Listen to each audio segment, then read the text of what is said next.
वाहिगुरू जी का खालसा वाहिगुरू जी की फतेह। साध संगत जी, साडा अज दा दूसरा विशा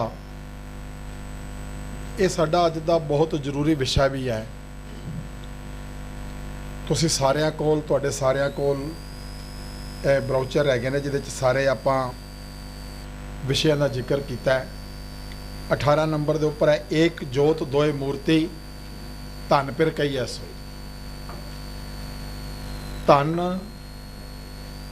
पत्नी पिर पति, पति पत्नी का रिश्ता ये अज दे समाज दे विच जदों आपां वेखदे हां, तुहाडे विचों अगर कोई रूटीन में कथा सुनते हैं या कोई प्रोग्राम सुनते हैं, अज सानू ये बहुत कुछ सुनने को मिलता है कि अज साडे जदों आपां अपने सिख कौम की गल करिए, सिख समाज की गल करिए, तो एक बड़ा वड्डा इहनूं आपां कोड़ा सच कह सकते हैं कि साडे अज दे यंगस्टर्स जिन्हां दे आपां कहने कि आनंद कारज हुंदे ने, बहुत जल्दी डिफरेंसिस बड़े जल्दी उन्हां दे विच वधने शुरू हो जाते हैं तो गल अदालतां तक पहुँचती है। तो जदों इहनूं तुसीं एज ए परसेंटेज देखोगे, साडी कौम की गिणती परसेंटेज वाइज बहुत घट है, पर इन्हां केसां विच असीं सब तो अगे।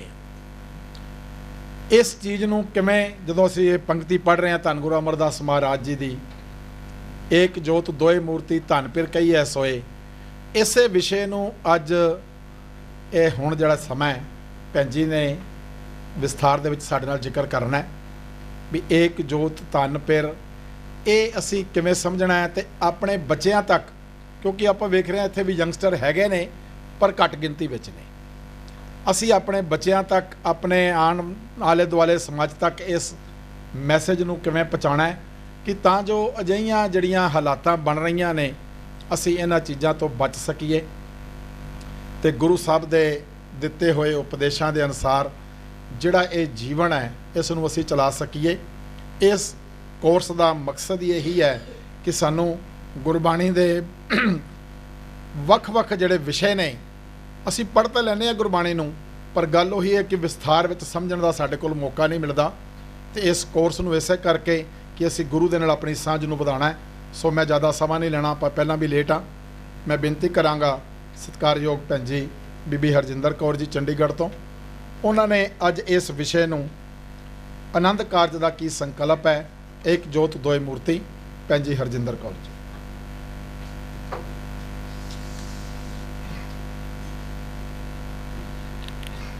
एक बारी फिर जी बख्शिश करो। वाहिगुरू जी का खालसा वाहिगुरू जी की फतेह। वीर जी ने टॉपिक का जिक्र कर दिता है, आपां गल्लां बातां भी कर सकते हैं, गल समझ आनी चाहिए है। मेरे भी तो आपां ने सफ़र जज की तरह कर लईए। वीर जी ने गल शुरू की है औरत ते मर्द के रिश्ते की, तो आपां नूं मैं तुहानूं शुरू तो गल शुरू की सी कि ये जातां दो ने संसार ते ये दोनों एक दूजे दियां पूरक ने, कॉन्फ्लिक्ट वाली तो किते कोई गल ही नहीं हैगी सी। दोनों एक दूजे तो बिना अधूरे ने। गुरु साहब ने बड़ा स्पष्ट सानू धन पिर ए ना आखिए बहन इकट्ठे होए एक जोते मूर्ति धन पिर कहिए सोए, एक संकल्प दे दिता।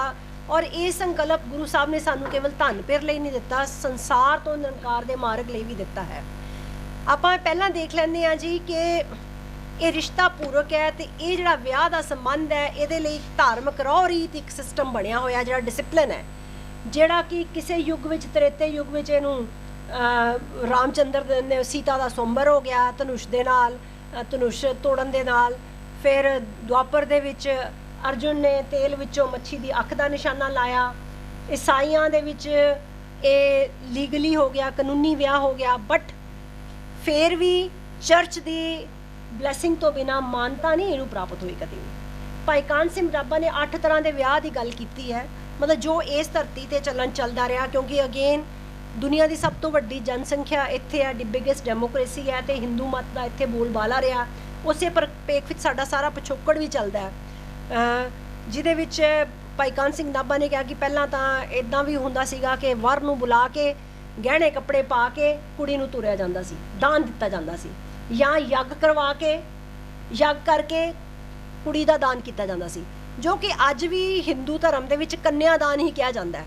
ਉਹ ਜੋ ਵੀ ਰਸਮ ਕਰਦੇ ਆ ਆਪਣੀ ਵੇਦੀ ਦੀਆਂ ਲਾਵਾਂ ਕਰਦੇ ਨੇ, ਬਟ ਕਹਿੰਦੇ ਕੰਨਿਆਦਾਨ ਹੀ ਨੇ ਜਿਹੜੀ ਉਹ ਫਾਈਨਲ ਰਸਮ ਪੇਰੈਂਟਸ ਵੱਲੋਂ ਕੀਤੀ ਜਾਂਦੀ ਹੈ। ਫਿਰ ਇੱਥੇ ਇਹ ਵੀ ਸਿਸਟਮ ਸੀਗਾ ਕਿ ਵਰ 2 ਬੈਲ ਲੈ ਕੇ ਆਏਗਾ ਤੇ ਬਦਲੇ ਵਿੱਚ ਕੰਨਿਆ ਲੈ ਜਾਏਗਾ, ਜਾਂ ਸੰਤਾਨ ਪ੍ਰਾਪਤੀ ਲਈ ਵੀ ਇੱਥੇ ਵਿਆਹ ਹੁੰਦੇ ਸੀ। ਤੇ ਜੇ ਪੁੱਤਰ ਦੀ ਪ੍ਰਾਪਤੀ ਨਹੀਂ ਹੋਈ ਤੇ ਮਰਦ ਨੂੰ ਅਧਿਕਾਰ ਸੀਗਾ ਵੀ ਉਹ ਆਪਣੀ ਪਤਨੀ ਦੀ ਭੈਣ ਨਾਲ ਜਾਂ ਕਿਸੇ ਹੋਰ ਰਿਸ਼ਤੇਦਾਰ ਨਾਲ ਵੀ ਵਿਆਹ ਕਰ ਸਕਦਾ ਹੈ, ਕਿਉਂਕਿ ਟਾਰਗੇਟ ਕੀ ਹੈ ਕਿ ਪੁੱਤਰ ਪ੍ਰਾਪਤ ਕਰਨਾ ਹੈ। ਫਿਰ ਪੈਸੇ ਲੈ ਕੇ ਵੀ ਵਿਆਹ ਹੁੰਦੇ ਸੀ। ਖਰੀਦੋ ਅੱਜ ਵੀ ਚੱਲਦੀ ਹੈ। ਤੁਹਾਨੂੰ ਪਤਾ ਹੈ ਗਰੀਬ ਤਬਕੇ ਵਿੱਚ ਬਹੁਤ ਵੱਡੀ ਗਿਣਤੀ ਵਿੱਚ ਐਕਸਪਲੋਇਟੇਸ਼ਨ ਜਿਹੜੀ ਹੈ ਔਰਤ ਜਾਤ ਦੀ ਇਸ ਤਰੀਕੇ ਵੀ ਹੋ ਰਹੀ ਹੈ। ਫਿਰ ਗੰਧਰਵ ਵਿਆਹ ਦਾ ਸਿਸਟਮ ਵੀ ਸੀ ਕਿ ਵਿਆਹ ਤੋਂ ਪਹਿਲਾਂ ਦੇ ਸੰਬੰਧਾਂ ਨੂੰ ਮਾਨਤਾ ਜੋ ਕਿ ਸੋਸ਼ਲੀ ਮਾਨਤਾ ਨਹੀਂ ਹੁੰਦੀ ਸੀ ਉਹਨੂੰ ਗੰਧਰਵ ਵਿਆਹ ਕਹਿੰਦੇ। ਫਿਰ ਜੰਗ ਵਿੱਚ ਵੀ ਔਰਤਾਂ ਨੂੰ ਜਿੱਤਿਆ ਜਾਂਦਾ ਸੀ, ਜਾਂ 8ਵੀਂ ਕਿਸਮ ਦਾ ਉਹ ਕਹਿੰਦੇ ਵੀ ਕਿ ਜਾਂ ਉਹਨੂੰ ਜ਼ਬਰਦਸਤੀ ਰੋਂਦਿਆਂ ਕਰਲਾਉਂਦਿਆਂ ਜ਼ਬਰਦਸਤੀ ਖੋ ਕੇ ਵੀ ਵਿਆਹ ਕੀਤਾ ਜਾਂਦਾ ਸੀਗਾ। ਇਹ ਸਿਸਟਮ ਸਾਡੀ ਇਸ ਧਰਤੀ ਤੇ ਰਿਹਾ ਤੇ ਹਿੰਦੂ ਮਤ ਨੇ 4 ਆਸ਼ਰਮ ਆਪਣੇ ਬਣਾ ਲਏ। ਆਪਾਂ ਨੂੰ ਸਭ ਨੂੰ ਪਤਾ ਹੈ ਜੀਵਨ ਦੀ ਨੂੰ 100 ਸਾਲ ਦੇ ਵਿੱਚ ਲਿਖ ਕੇ ਪਹਿਲੇ 25 ਸਾਲ ਬ੍ਰਹਮਚਰਿਆ, ਦੂਜਾ ਫਿਰ ਗ੍ਰਸਥ ਆਸ਼ਰਮ, ਤੀਜੇ ਨੂੰ ਕਹਿਤਾ ਵਾਨਪ੍ਰਸਤੀ ਤੇ ਚੌਥੇ ਨੂੰ ਕਿਹਾ ਸੰਨਿਆਸ। ਪਰ ਗੁਰੂ ਸਾਹਿਬ ਨੇ ਇਹ ਸਾਰੇ ਨੂੰ ਰਿਜੈਕਟ ਕਰ ਦਿੱਤਾ ਹੈ। ਸਿੱਖ ਘਰ ਦੇ ਵਿੱਚ ਗ੍ਰਸਥ ਦੀ ਪ੍ਰਧਾਨਤਾ ਦਾ ਸਿਸਟਮ ਬਣਾਇਆ ਤੇ ਇਹ ਵਿਆਹ ਜਿਹੜਾ ਸੀ ਜਿਸ ਨੂੰ ਆਨੰਦ ਕਾਰਜ ਦਾ ਨਾਮ ਦਿੱਤਾ, ਅਸਲ ਵਿੱਚ ਇਹ ਸੁੱਖਾਂ ਦੀ ਖਾਣ, ਇਹ ਘਰ ਨੂੰ ਸੁੱਖਾਂ ਦੀ ਖਾਣ ਬਣਾਉਣ ਦੀ ਗੱਲ ਹੋਈ ਸੀ। ਪਰ ਜੇ ਅੱਜ ਗੱਲ ਕਰੀਏ ਤੇ ਉਜਾੜੇ ਦੀ ਦਾਸਤਾਨ ਬਣ ਚੁੱਕਾ ਹੋਇਆ। ਇਹ ਸਾਨੂੰ ਸਾਰਿਆਂ ਨੂੰ ਮੰਨਣਾ ਪਏਗਾ ਕਿਉਂ ਬਣ ਚੁੱਕਾ ਹੋਇਆ। ਸਾਡੇ ਘਰ ਤੋਂ ਲੈ ਕੇ ਵਿਸ਼ਵ ਯੁੱਧ ਤੱਕ ਲੜਾਈ ਇੱਕੋ ਹੀ ਚੱਲ ਰਹੀ ਹੈ। ਅੱਜ ਰੋਜ਼ ਆਪਾਂ ਟੀਵੀ ਵੀ ਜਦੋਂ ਔਨ ਕਰਦੇ ਹਾਂ ਸਾਨੂੰ ਲੱਗਦਾ ਵਰਲਡ ਵਾਰ, ਤੀਜੀ ਵਰਲਡ ਵਾਰ ਲੱਗਣ ਲੱਗੀ ਹੈ। ਤੇ ਇਸ ਵਿੱਚ ਕੋਈ ਸ਼ੱਕ ਨਹੀਂ ਕਿ ਬਹੁਤ ਪਹਿਲਾਂ ਤੋਂ ਸਾਡੇ ਘਰਾਂ ਵਿੱਚ ਇਹ ਵਰਲਡ ਵਾਰ ਚੱਲ ਰਹੀ ਹੈ। ਘਰ ਦੇ ਸਾਰੇ ਜੀਆਂ ਵਿੱਚ ਇਹ ਜੰਗ ਚੱਲ ਰਹੀ ਹੈ। ਇਹਦਾ ਕਾਰਨ ਕੀ ਹੈ? ਇਹਦਾ ਕਾਰਨ ਹੈ ਸਾਡੀ ਹਉਮੈ, ਸਾਡਾ ਹੰਕਾਰ, ਸਾਡੇ ਵਿਕਾਰ, ਸਾਡੇ ਲੋਭ, ਸਾਡੇ ਅਕੀਦੇ ਕੀ ਨੇ। ਅਸੀਂ ਬੱਚਿਆਂ ਦਾ ਆਨੰਦ ਕਾਰਜ ਕਰਨਾ ਤੇ ਅਸੀਂ ਮਿੱਥਦੇ ਕੀ ਆ। ਸਾਨੂੰ ਵਰ ਬੱਚਾ ਜਾਂ ਬੱਚੀ ਕਿਹੋ ਜਿਹੇ ਚਾਹੀਦੇ ਨੇ ਅਸੀਂ ਇਹ ਕਦੀ ਨਹੀਂ ਸੋਚਦੇ ਆ। ਗੁਰੂ ਸਾਹਿਬ ਨੇ ਸਾਨੂੰ ਇੱਕ ਜੀਵਨ ਜੁਗਤ ਦਿੱਤੀ। ਗੁਰੂ ਸਾਹਿਬ ਨੇ ਸਾਨੂੰ ਆਨੰਦ ਕਾਰਜ ਦੀ ਵਿਧੀ ਦਿੱਤੀ ਤਾਂ ਜੋ ਅਸੀਂ ਸਮਾਜ ਵਿੱਚ ਰਹਿੰਦੇ ਆ, ਪਰਿਵਾਰ ਵਿੱਚ ਰਹਿੰਦੇ ਆ, ਸੰਸਕਾਰਾਂ ਨੂੰ ਪੈਦਾ ਕਰ ਸਕੀਏ ਤੇ ਉਹਨਾਂ ਸੰਸਕਾਰਾਂ ਰਾਹੀਂ ਅਸੀਂ ਸੰਸਾਰ ਦੇ ਵਿੱਚ ਵੀ ਸਫਲ ਹੋਈਏ ਤੇ ਨਿਰੰਕਾਰ ਦੇ ਦਰ ਤੇ ਵੀ ਪ੍ਰਵਾਨ ਹੋ ਸਕੀਏ। ਉਹ ਸੰਸਕਾਰ ਸਿੱਖ ਘਰ ਦੇ ਕਿਹੜੇ ਹਨ? 4 ਆਪਾਂ ਰਹਿਤ ਮਰਿਆਦਾ ਚ ਪਹਿਲਾਂ ਦੇਖੋ ਆਪਾਂ ਫੇਲ ਕਿੱਥੇ ਕਿੱਥੇ ਹੋਏ ਆ। ਗੁਰੂ ਦੇ ਸਿੱਖ ਦੇ ਜੀਵਨ ਦੇ 4 ਸੰਸਕਾਰ ਨੇ, ਹੈਨਾ। ਉਹ ਜਿਹੜਾ ਹਿੰਦੂ ਮਤ ਦੀ ਹੈ ਉਹ ਤੇ ਪਹਿਲੇ ਦਿਨ ਹੀ ਰਿਜੈਕਸ਼ਨ ਹੋ ਗਈ ਸਾਡੇ ਘਰ ਵਿੱਚ, ਉਹ ਪ੍ਰਵਾਨਗੀ ਨਹੀਂ, ਕਿਉਂਕਿ ਇੱਥੇ ਤਾਂ ਰੇਮਨ ਐਸੋ ਕਰ ਸੰਨਿਆਸਾ, ਹੈਨਾ। ਗੁਰੂ ਸਾਹਿਬ ਨੇ ਤਾਂ ਸਿੱਧਾ ਕਿਹਾ ਬਨ ਸੇ ਸਦਨ ਸਦਾਵੇ ਕਰ ਸਮਝੇ ਮਨ ਹੀ ਮੈਂ ਉਦਾਸਾ, ਹੈਨਾ। ਇੱਥੇ ਤਾਂ ਵਿੱਚੇ ਗ੍ਰਸਥ ਦੇ ਵਿੱਚ ਰਹਿੰਦਿਆਂ ਹੀ ਨਿਰਲੇਪ ਰਹਿਣਾ, ਸਭ ਕੁਝ ਕਰਦਿਆਂ ਸਾਰੀਆਂ ਡਿਊਟੀਆਂ ਨਿਭਾਉਂਦਿਆਂ ਹੋਇਆਂ ਵੀ ਅਸੀਂ ਆਪਣਾ ਚਿੱਤ ਨਿਰੰਕਾਰ 'ਚ ਰੱਖਣਾ ਹੈ। ਇਹ ਕੇਵਲ ਤੇ ਕੇਵਲ ਇੱਕ ਜਰਨੀ ਹੈ। ਅਸੀਂ ਸਮਝਣਾ ਇਹ ਸਾਡੀ ਡਿਊਟੀ ਹੈ, ਇਹਨੂੰ ਓਨੈਸਟਲੀ ਪਰਫਾਰਮ ਕਰਨਾ ਹੈ। ਪਰ ਸਾਡਾ ਅਕੀਦਾ ਕੀ ਹੈ? ਭਈ ਪ੍ਰਾਪਤ ਵਾਲਾ, ਗੋਬਿੰਦ ਮਿਲਣ ਕੀ ਬਰੀਆ ਵਾਲਾ ਅਕੀਦਾ ਸਾਡਾ ਉਹੀ ਹੈ। ਗੁਰੂ ਸਾਹਿਬ ਨੇ ਸਾਨੂੰ ਸਿੱਧਾ ਕਿਹਾ ਤੇ ਨਾਲ ਇਹ ਵੀ ਕਿਹਾ ਵੀ ਇਹ ਜਗ ਸੱਚੇ ਕੀ ਹੈ ਕੋਠੜੀ, ਸੱਚੇ ਕਾ ਵਿਸ਼ਵਾਸ। ਇਹਨੂੰ ਸੱਚੇ ਕੀ ਕੋਠੜੀ ਬਣਾਉਣ ਲਈ ਸਾਨੂੰ 4 ਸੰਸਕਾਰ ਗੁਰੂ ਸਾਹਿਬ ਨੇ ਦਿੱਤੇ। ਸਿੱਖ ਦੇ ਜੀਵਨ ਦੇ 4 ਸੰਸਕਾਰ ਹੈ। ਜਨਮ ਸੰਸਕਾਰ ਹੈ, ਅੰਮ੍ਰਿਤ ਸੰਸਕਾਰ ਹੈ, ਆਨੰਦ ਸੰਸਕਾਰ ਹੈ ਤੇ ਮ੍ਰਿਤਕ ਸੰਸਕਾਰ ਹੈ। ਜਨਮ ਸੰਸਕਾਰ ਸਾਡੇ ਵੱਸ ਨਹੀਂ ਕਿਸੇ ਦੇ ਵੀ। ਅਸੀਂ ਕਿੱਥੇ ਪੈਦਾ ਹੋਣਾ, ਕਦੋਂ ਪੈਦਾ ਹੋਣਾ, ਸਾਡੇ ਘਰ ਬੱਚੇ ਨੇ ਕਿਨੇ ਆਉਣਾ, ਕਦੋਂ, ਇਹ ਸਾਡਾ ਕੁਝ ਵੀ ਸਾਡੇ ਵੱਸ ਨਹੀਂ। ਮ੍ਰਿਤਕ ਸੰਸਕਾਰ ਤੇ ਸਾਡਾ ਕੋਈ ਵੱਸ ਨਹੀਂ। ਸਾਡਾ ਵੱਸ ਹੈ ਵਿਚਲੇ 2 ਸੰਸਕਾਰਾਂ ਦੇ। ਅੰਮ੍ਰਿਤ ਸੰਸਕਾਰ ਜਿਹੜਾ ਸਾਡੀ ਐਜੂਕੇਸ਼ਨ ਹੈ, ਜਿਹੜੀ ਸਾਡੀ ਜੀਵਨ ਦੀ ਸ਼ਖਸੀਅਤ ਦੀ ਉਸਾਰੀ ਦੀ ਬਾਤ ਹੈ, ਜਿਹੜਾ ਸਾਨੂੰ ਜੀਵਨ ਜੁਗਤ ਬਖਸ਼ਦਾ। ਤੇ ਆਨੰਦ ਸੰਸਕਾਰ ਹੈ ਸੰਸਾਰ ਦਾ ਅਲਟੀਮੇਟ ਪ੍ਰਾਪਤ ਕਰਨ ਲਈ।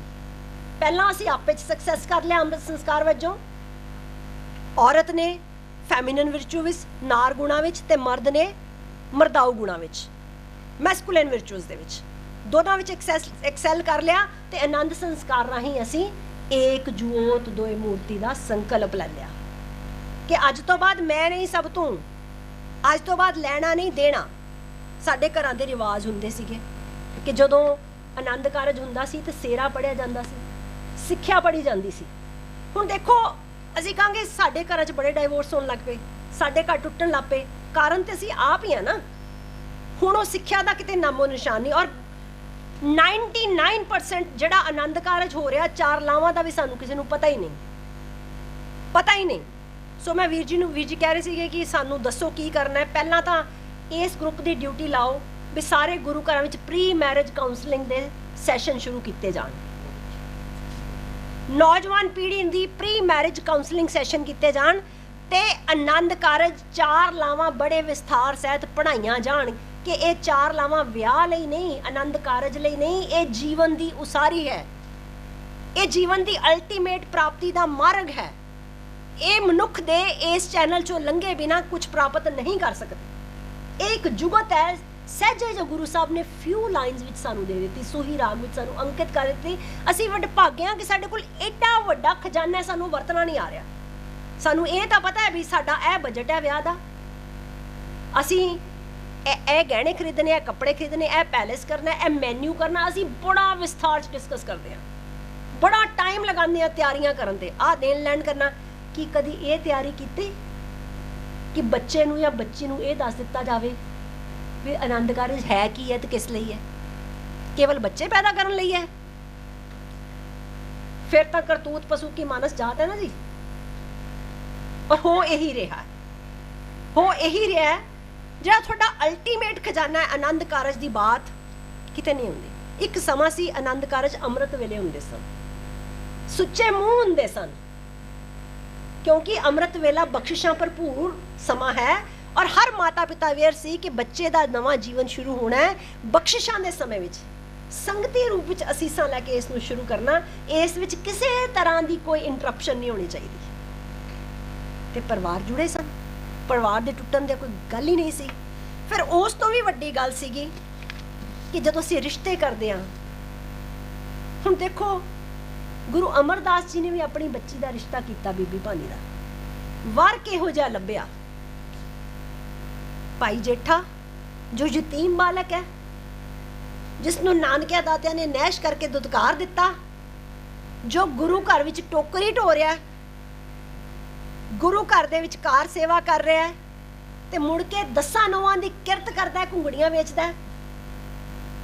ਜਦੋਂ ਗੁਰੂ ਸਾਹਿਬ ਨੇ ਵੇਖਿਆ ਹੈ ਕਿ ਇਹ ਉਹ ਵਾਰ ਹੈ ਜੋ ਗੁਰੂ ਨਾਨਕ ਦੀ ਕਿਰਤ 'ਚ ਪੂਰਾ ਹੈ, ਵੰਡ ਛਕਣ 'ਚ ਪੂਰਾ ਹੈ, ਨਾਮ ਜਪਣ 'ਚ ਪੂਰਾ ਹੈ, ਗੁਰੂ ਨਾਨਕ ਦੇ ਦਿੱਤੇ ਤਿੰਨੋਂ ਸਿਧਾਂਤ, ਸੁਨਹਿਰੀ ਸਿਧਾਂਤਾਂ ਨੂੰ ਜੀਵਨ 'ਚ ਹੰਢਾਰਿਆ ਹੈ, ਤੇ ਗੁਰੂ ਸਾਹਿਬ ਨੇ ਉਸ ਨੂੰ ਆਪਣੀ ਬੱਚੀ ਦੇ ਰਿਸ਼ਤੇ ਲਈ ਵਰ ਮੰਨ ਲਿਆ। ਹੁਣ ਅਸੀਂ ਦੇਖੀਏ, ਜਦੋਂ ਅਸੀਂ ਆਪਣੇ ਘਰ ਬੱਚਿਆਂ ਦੇ ਰਿਸ਼ਤੇ ਕਰਨ ਲੱਗਦੇ ਹਾਂ, ਕਿ ਸਾਡੀ ਕੋਈ ਇਹੋ ਜਿਹੀ ਕੰਡੀਸ਼ਨ ਹੁੰਦੀ ਹੈ ਕਿ ਬੱਚਾ ਗੁਰਸਿੱਖ ਹੋਵੇ, ਬੱਚੇ ਦਾ ਪਰਿਵਾਰ ਦਾ ਪਿਛੋਕੜ ਕੀ ਹੋਵੇ, ਗੁਰਸਿੱਖੀ ਹੈ ਜਾਂ ਨਹੀਂ ਹੈ।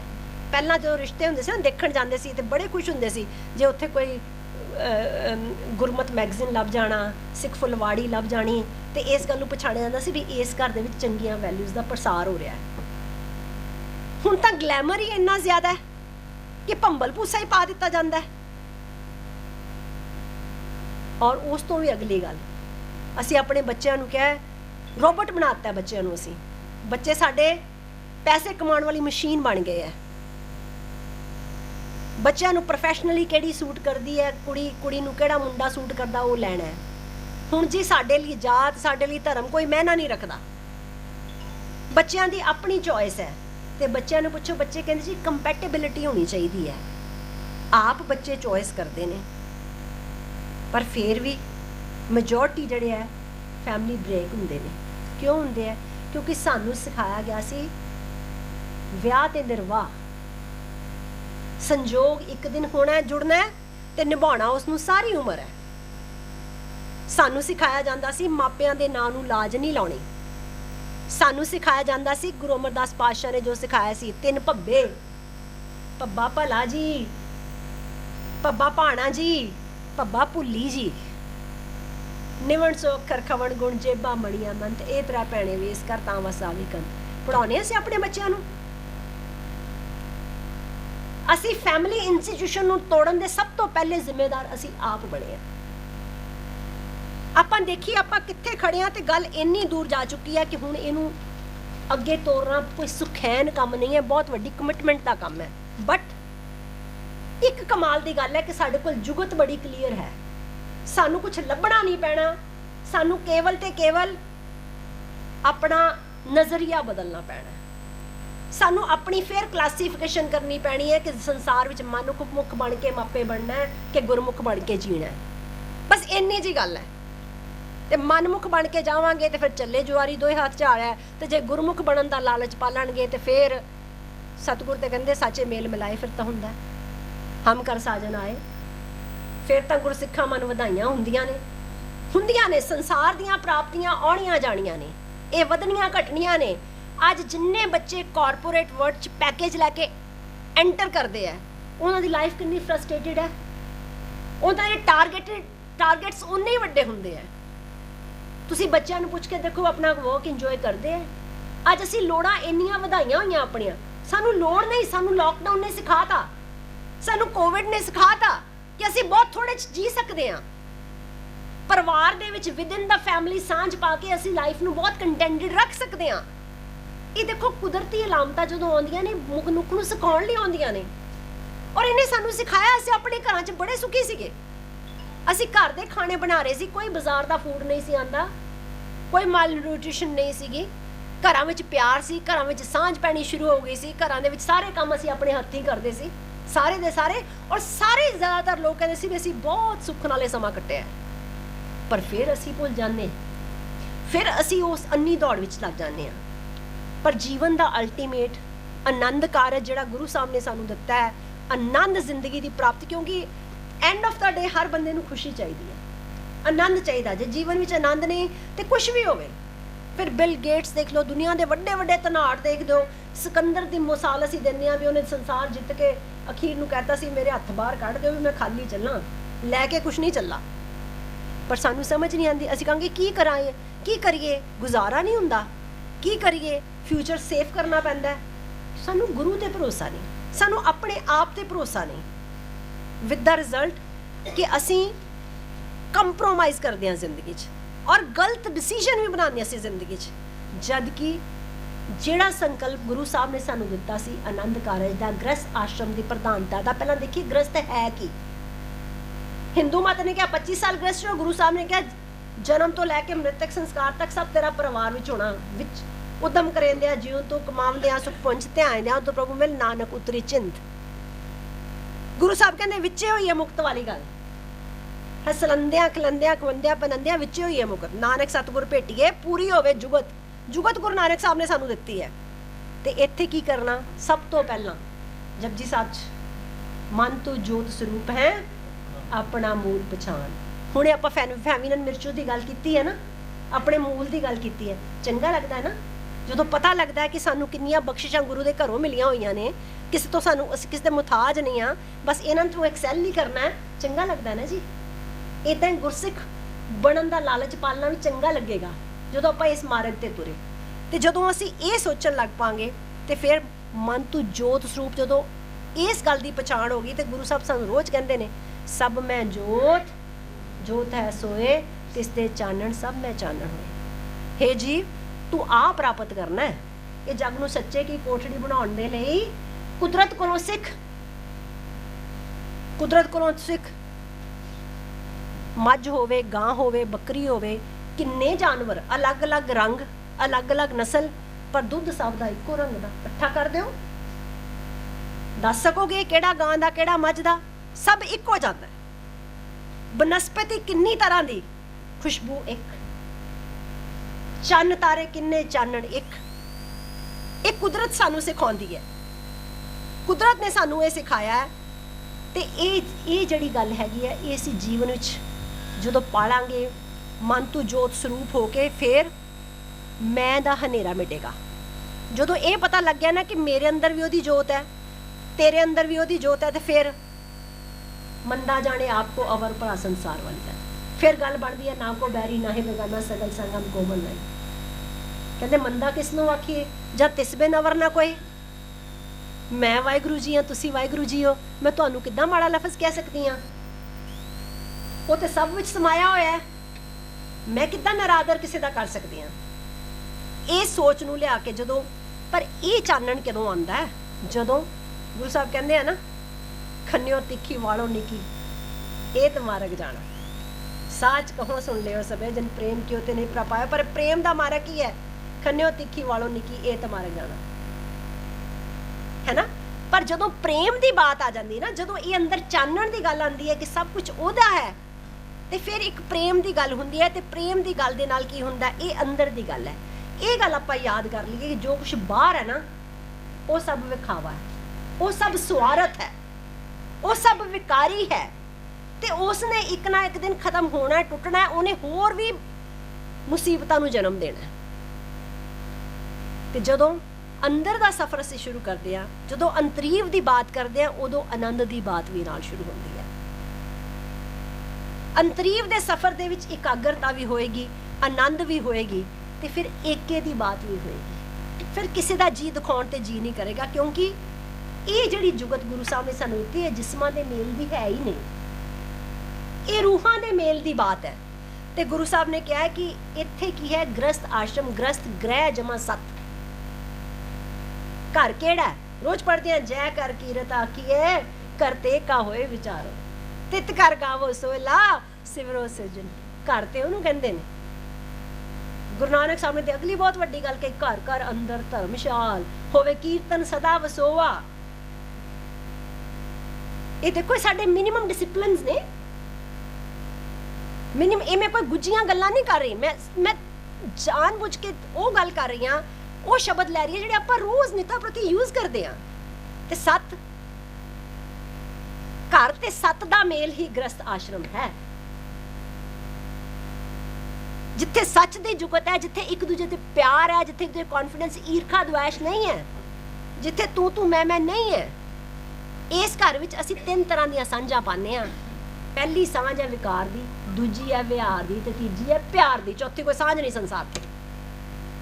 ਪਹਿਲੀ ਜਿਹੜੀ ਵਿਕਾਰ ਦੀ, ਜਿਹੜੀ ਅੱਜ ਅਸੀਂ ਸਾਰੇ ਸੰਸਾਰ ਦੇ ਵਿੱਚ ਨਾ ਰਿਸ਼ਤਿਆਂ 'ਚ ਕੀਤੀ, ਉਹ ਹੈ ਜਿਹੜੀ ਬਾਹਰੀ ਸੁੰਦਰਤਾ ਨੂੰ ਅਟਰੈਕਟ ਕਰਦੀ ਹੈ। ਪਹਿਲਾਂ ਕੁੜੀ ਤੇ ਮੁੰਡਾ ਸੋਹਣਾ ਹੋਵੇ, ਗੁਣ ਭਾਵਾਂ ਕੋਈ ਹੋਵੇ ਨਾ ਹੋਵੇ, ਸੋਹਣੇ ਦਿਖਣੇ ਚਾਹੀਦੇ ਆ। ਤੇ ਵੇਖਣ ਵਿਖਾਉਣ ਲਈ ਅਸੀਂ ਕਿੰਨੇ ਡੰਬਰ ਰਚਦੇ ਹਾਂ, ਬਿਊਟੀ ਪਾਰਲਰ ਤੇ ਪੂਰਾ ਪੂਰਾ ਦਿਨ ਵੀ ਲਾਉਂਦੇ ਹਾਂ, ਕਰਦੇ ਆ ਨਾ ਜੀ, ਸਭ ਕਰਦੇ ਆ ਅਸੀਂ ਸਾਰੇ। ਇਹ ਵਿਕਾਰ, ਜਦੋਂ ਇਸ ਵਿਕਾਰੀ ਸਿਸਟਮ ਦੇ ਵਿੱਚ ਅਸੀਂ ਹਾਂ, ਤੇ ਫਿਰ ਇਹਨੇ ਤੇ ਇੱਕ ਦਿਨ ਖਤਮ ਹੋਣਾ। ਤੇ ਦੂਜਾ ਹੈ ਵਿਹਾਰ ਵਾਲਾ ਬਿਰਤੀ। ਅਸੀਂ ਸਾਡੀਆਂ ਮਾਵਾਂ ਸਾਡੇ ਘਰਾਂ 'ਚ ਅਕਸਰ ਕਹਿੰਦੇ ਆ, ਵਿਹਾਰ ਕਰਨੇ ਪੈਂਦੇ, ਔਖੇ ਕਰੀਏ ਸੌਖੇ ਕਰੀਏ, ਹੈ ਨਾ। ਉਹ ਇੱਕ ਬੜਾ ਜੋਕ ਬਣਿਆ ਹੋਇਆ ਹੈ ਕਿ ਉਹ ਹਿੰਦੂ ਮਤ ਵਿੱਚ ਵਰਤ ਰੱਖਦੇ ਆ, ਕਰਵਾ ਚੌਥ ਰੱਖਦੇ ਆ, ਉਹ ਸਵੇਰੇ ਸਵੇਰੇ ਭਾਂਡੇ ਖੜਕਾਏ ਜਾ ਰਹੇ, ਉਹ ਬੰਦਾ ਆਵਾਜ਼ ਮਾਰਦਾ ਵੀ ਸੌਣ ਨਹੀਂ ਦਿੰਦੀ, ਇੰਨਾ ਰੌਲਾ ਕਿਉਂ ਪਾਇਆ? ਉਹ ਕਹਿੰਦੀ ਤੇਰਾ ਹੀ ਸਿਆਪਾ ਕਰਦੀ ਪਈਆਂ।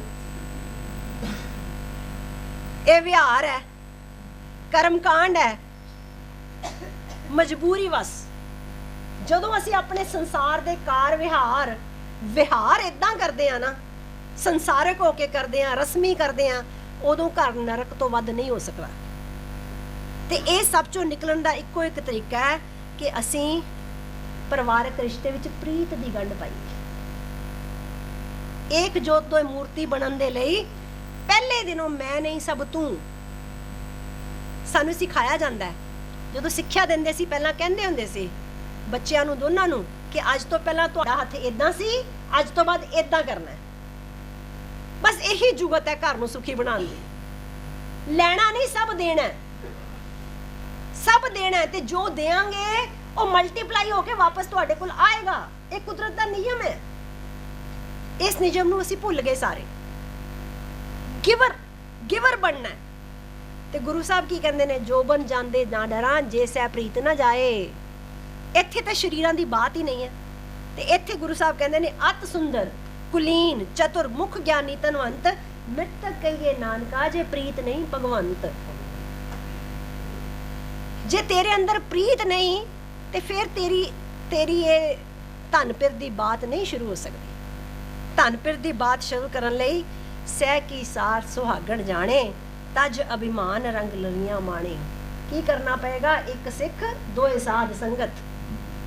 ਸਿੰਪਲ ਗੱਲਾਂ ਸਾਨੂੰ ਸਿਖਾਈਆਂ। ਮੇਰੇ ਸਹੁਰਾ ਸਾਹਿਬ ਕਹਿੰਦੇ ਹੁੰਦੇ ਸੀ, ਰਾਤ ਨੂੰ ਡਿਨਰ ਵੇਲੇ ਟੇਬਲ ਤੇ ਇਕੱਠੇ ਬਹਿਣਾ, ਤੇ ਅੱਜ ਦੇ ਦਿਨ 'ਚ ਜੇ ਕੋਈ ਕਿਸੇ ਨਾਲ ਮਨ ਮੁਟਾਵ ਹੈ, ਕੋਈ ਗੁੱਸਾ ਗਿਲਾ ਹੈ, ਉਸੇ ਰਾਤ ਨੂੰ ਖਤਮ ਕਰਕੇ ਸੋਣਾ ਹੈ। ਅਗਲੇ ਦਿਨ ਉਹ ਕਚਰਾ ਅੱਗੇ ਨਹੀਂ ਲੈ ਕੇ ਜਾਣਾ। ਅਗਲੇ ਦਿਨ ਨਵੀਂ ਸ਼ੁਰੂਆਤ ਕਰਨੀ ਹੈ। ਕਹਿੰਦੇ ਨਾ, family that praise together stage together. ਸਵੇਰੇ ਅਸੀਂ ਆਪੋ ਆਪਣੇ ਕੰਮਾਂ ਤੇ ਜਾਣਾ, ਆਪਣਾ ਆਪਣਾ ਨਿਤਨੇਮ ਕਰਕੇ ਚਲੇ ਜਾਈਏ, ਪਰ ਸ਼ਾਮ ਨੂੰ ਕੇਵਲ ਘੱਟ ਤੋਂ ਘੱਟ ਰਹਿਰਾਸ ਸਾਹਿਬ ਵਿੱਚ ਜੁੜ ਕੇ ਕਰੀਏ, ਪਰਿਵਾਰ ਦੀ ਸੰਗਤ ਹੋ ਜਾਵੇ, ਬਸ ਉਹਦੀ ਜੁਗਤ, ਉਹਦੀ ਕਲਾ ਵਰਤਣੀ ਸ਼ੁਰੂ ਹੋ ਜਾਏਗੀ, ਜ਼ਿਆਦਾ ਟਾਈਮ ਨਹੀਂ ਲੱਗੇਗਾ। ਰਹਿਰਾਸ ਸਾਹਿਬ ਦਾ ਪਾਠ ਕਰੀਏ, ਹਫਤਾਵਾਰੀ ਜੇ ਹੋ ਸਕੇ ਤੇ ਬੱਚਿਆਂ ਦੇ ਫਰੈਂਡਸ ਨੂੰ ਬੁਲਾ ਲਈਏ, ਆਲੇ ਦੁਆਲੇ ਨੂੰ ਇਕੱਠਾ ਕਰ ਲਈਏ, ਇੱਕ ਸਿਰਫ ਦੇਗ ਹੀ ਬਣਾ ਲਈਏ, ਬੱਚਿਆਂ ਦੀਆਂ ਜ਼ਿੰਮੇਵਾਰੀਆਂ ਲਾ ਦਈਏ, ਬੱਚਿਆਂ ਨੂੰ ਥੋੜੀ ਜਿਹੀ ਲੀਡਰਸ਼ਿਪ ਸਿਖਾ ਦਈਏ। ਇਸ ਪੱਖੋਂ ਵੀ ਆਪਣੇ ਆਪ ਪਰਿਵਾਰ ਦੇ ਸੰਸਕਾਰ ਬਣਨੇ ਸ਼ੁਰੂ ਹੋਣਗੇ, ਸੰਗਤੀ ਪ੍ਰਵਾਹ ਚੱਲਣਾ ਸ਼ੁਰੂ ਹੋਏਗਾ, ਜੋ ਕਿ ਸਾਡੇ ਲਈ ਬਹੁਤ ਜ਼ਿਆਦਾ ਜ਼ਰੂਰੀ ਹੈ। ਇਹ ਸਾਨੂੰ ਦੇਖਣਾ ਪਵੇਗਾ। ਗੁਰੂ ਸਾਹਿਬ ਨੇ ਜੋ ਸਾਨੂੰ ਮਾਰਗ ਦੱਸਿਆ 4 ਲਾਵਾਂ ਦਾ, ਆਓ ਵੈਸੇ ਮੈਂ ਪਹਿਲਾਂ ਪੁੱਛ ਲਵਾਂ 4 ਲਾਵਾਂ ਬਾਰੇ ਕਿਹਨੂੰ ਕਿਹਨੂੰ ਪਤਾ ਹੈ? ਪਹਿਲੀ ਲਾਂਵ ਸਾਨੂੰ ਕੀ ਸਮਝਾਉਂਦੀ ਹੈ? ਜੀ ਜੀ ਜੀ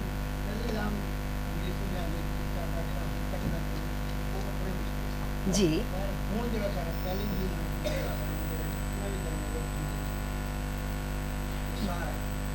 ਬਿਲਕੁਲ ਠੀਕ ਹੈ। ਪ੍ਰਵਿਰਤੀ ਨਿਰਵਿਰਤੀ ਬਣ ਜਾ, ਪ੍ਰਵਿਰਤੀ ਕਰਮ। ਆਓ ਆਪਾਂ ਸਾਰੇ ਜਣੇ ਇੱਕ ਵਾਰੀ, ਮੇਰਾ ਜੀ ਕਰਦਾ, ਮੈਨੂੰ ਲੱਗਦਾ ਸੀ ਕਿ ਮੈਂ ਤੁਹਾਨੂੰ ਕੀ ਦੱਸ ਸਕਦੀ ਹਾਂ, ਜੋ ਗੁਰੂ ਸਾਹਿਬ ਜਿਸ ਖੂਬਸੂਰਤੀ ਨਾਲ ਦੱਸਦੇ ਨੇ ਉਹ ਗੱਲ ਨੂੰ ਅੱਗੇ ਕੀਤਾ ਹੀ ਨਹੀਂ ਜਾ ਸਕਦਾ ਉਸ ਤੋਂ ਵਧੀਆ। ਆਪਾਂ ਸਾਰੇ ਚਾਅ ਪੈਦਾ ਕਰੀਏ, ਜਦੋਂ ਜਦੋਂ ਕਿਸੇ ਦਾ ਆਨੰਦ ਕਾਰਜ ਹੋਵੇ ਨਾ, ਇਹ ਗੁਰੂ ਘਰਾਂ ਦੇ ਵਿੱਚ ਵੀਰ ਜੀ please Bhai Sahib the duty ਲਾ ਦਿਓ, ਪਹਿਲਾਂ ਆਨੰਦ ਕਾਰਜ ਐਕਸਪਲੇਨ ਕਰਨਾ ਸਾਰਿਆਂ ਨੂੰ ਬੈਠ ਕੇ। ਔਰ ਮੈਨੂੰ ਯਾਦ ਹੈ ਇੱਕ ਵਾਰੀ ਕਿਸੇ ਸਾਡੇ ਚੰਡੀਗੜ੍ਹ ਦੇ ਚੀਫ ਇੰਜੀਨੀਅਰ ਦੇ ਬੱਚੇ ਦਾ ਵਿਆਹ ਸੀਗਾ, ਆਨੰਦ ਕਾਰਜ ਸੀਗਾ, ਤੇ ਉਹਨਾਂ ਦੀ ਰਿਸ਼ਤੇ ਵਿੱਚ ਕਈ ਇਹੋ ਜਿਹੀਆਂ ਗੱਲਾਂ ਆ ਗਈਆਂ। ਦਿੱਲੀ ਤੋਂ ਪਰਿਵਾਰ ਸੀ ਕੁੜੀ ਵਾਲਾ, ਉਹ ਮੁੰਡੇ ਵਾਲੇ ਪਰਿਵਾਰ ਸੀ, ਤੇ ਕੁੜੀ ਵਾਲਿਆਂ ਨੇ ਮੈਨੂੰ ਕਿਹਾ ਕਿ ਭੈਣ ਜੀ ਤੁਸੀਂ ਪਲੀਜ਼ ਆਨੰਦ ਕਾਰਜ ਤੇ ਹਾਜ਼ਰ ਰਹੋ। ਤੇ ਉਹਨਾਂ ਨੇ ਆਪ, ਉਹ ਚੀਫ ਇੰਜੀਨੀਅਰ ਸੀ, ਦਰਬਾਰ ਸਾਹਿਬ ਤੋਂ ਹੈਡਗੰਦੀ ਸਾਹਿਬ ਨੂੰ ਬੁਲਾਇਆ ਹੋਇਆ ਸੀ ਆਪਣੇ ਸਟੇਟਸ ਕੋ ਦੇ ਚੱਕਰ ਵਿੱਚ, ਹੈ ਨਾ। ਤੇ ਉੱਥੇ ਆਨੰਦ ਕਾਰਜ ਤੋਂ ਪਹਿਲਾਂ ਮੈਂ ਆਨੰਦ ਕਾਰਜ ਬਾਰੇ ਗੱਲ ਕੀਤੀ, ਹੈ ਨਾ। ਤੇ ਬਾਅਦ ਵਿੱਚ ਕਿਉਂਕਿ ਸੰਸਾਰੀ ਬੰਦੇ ਦੀ ਕਾਰ ਹੁੰਦੀ ਹੈ, ਉਹ ਮੈਨੂੰ ਕਹਿੰਦੇ ਚੀਫ ਇੰਜੀਨੀਅਰ ਭੈਣ ਜੀ, ਪਹਿਲਾਂ ਤਾਂ ਮੈਨੂੰ ਲੱਗਿਆ ਭੈਣ ਜੀ ਕੀ ਬੰਦ ਨਹੀਂ ਕਰਨਗੇ, ਬੋਲੀ ਜਾਂਦੇ, ਪਰ ਭੈਣ ਜੀ ਤੁਸੀਂ ਤਾਂ ਮੈਨੂੰ ਮੇਰਾ ਵਿਆਹ ਵੀ ਚੇਤੇ ਕਰਾਤਾ।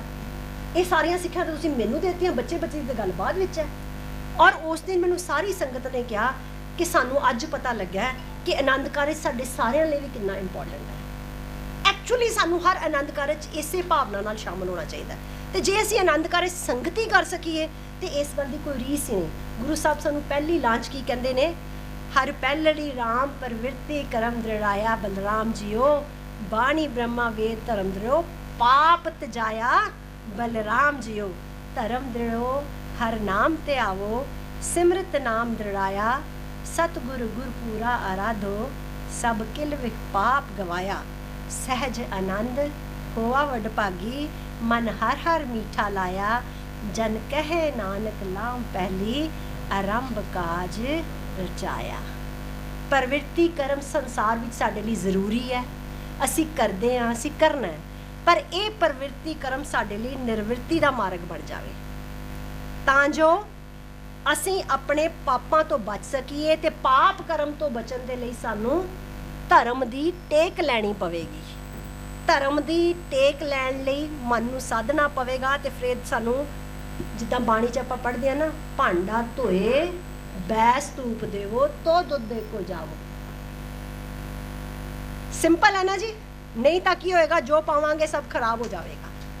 ਫਰੀਜੀ ਕੇ ਕਹਿੰਦੇ ਫਰੀਦਾ ਜਿੰਨੀ ਕਮੀ ਨਾਹੀਂ ਗੁਣ ਤੇ ਕਮੜੇ ਵਿਸਾਰ। ਅੱਜ ਤੋਂ ਸ਼ੁਰੂ ਕਰ ਦੇ, ਮਤ ਸ਼ਰਮਿੰਦਾ ਥੀ ਵੀ ਸਾਈਂ ਦੇ ਦਰਬਾਰ, ਕਿਉਂਕਿ ਅੱਜ ਤੋਂ ਮੈਂ ਤੇ ਤੂੰ 2 ਜਣਿਆਂ ਦਾ ਸਫ਼ਰ ਸ਼ੁਰੂ ਹੋ ਗਿਆ ਨਾ। ਇਹਨੂੰ ਕਰ ਲਿਆ, ਫਿਰ ਇਹ ਜਿਹੜੀ ਮਾਰ ਧਾੜ ਹੈ, ਇਹ ਜਿਹੜੀ ਬੇਈਮਾਨੀ ਹੈ, ਇਹਨੂੰ ਕੱਢ ਕੇ ਧਰਤੀ ਤਿਆਰ ਕਰ ਲਈ। ਪਹਿਲੀ ਲਾਂਵ ਵਿੱਚ ਗੁਰੂ ਸਾਹਿਬ ਧਰਤੀ ਤਿਆਰ ਕਰਨ ਦੀ ਗੱਲ ਕਰਦੇ ਆ। ਜੋ ਜੜੀਆਂ ਬੂਟੀਆਂ, ਜੋ ਵਾਈਲਡ ਗਰੋਥ ਹੈ, ਉਹਨੂੰ ਕੱਢ ਕੇ ਧਰਤੀ ਪੱਧਰੀ ਕਰ ਲਈਏ ਤੇ ਨਾਮ ਦਾ ਬੀਜ ਬੋਣ ਦੀ ਗੱਲ ਕਰ ਲਈਏ। ਫਿਰ ਗੁਰੂ ਦੀ ਬਖਸ਼ਿਸ਼ ਹੁੰਦੀ ਹੈ। ਗੁਰੂ ਸਾਹਿਬ ਕਹਿੰਦੇ ਨੇ, ਜੈਸਾ ਬਾਲਕ ਭਾਏ ਸੁਭਾਏ, ਲੱਖ ਅਪਰਾਧ ਕਮਾਵੇ, ਕਰ ਉਪਦੇਸ਼ ਝਿੜਕੇ ਬੰਪਾਤੀ, ਬਹੁੜ ਪਿਤਾ ਅਕਲ ਲਾਵੇ, ਪਿਛਲੇ ਔਗਣ ਬਖਸ਼ ਲਏ, ਪ੍ਰਭ ਆਗੇ ਮਾਰਗ ਪਾਏ। ਹਰ ਜੀਓ ਨਿਮਾਣਿਆ ਤੂੰ ਮਾਣ, न चीज़ियाँ चीज करे मेरा गोविंद, तेरी कुदरत को कदों होना है? जो भांडा धोए बैस तू, जो धरती तैयार कर लवांगे, धरती तैयार कर लवांगे, सच्चे धर्म नू अपना लवांगे, तो फिर सर्व धर्म में श्रेष्ठ धर्म केड़ा हर को नाम जप निर्मल करम।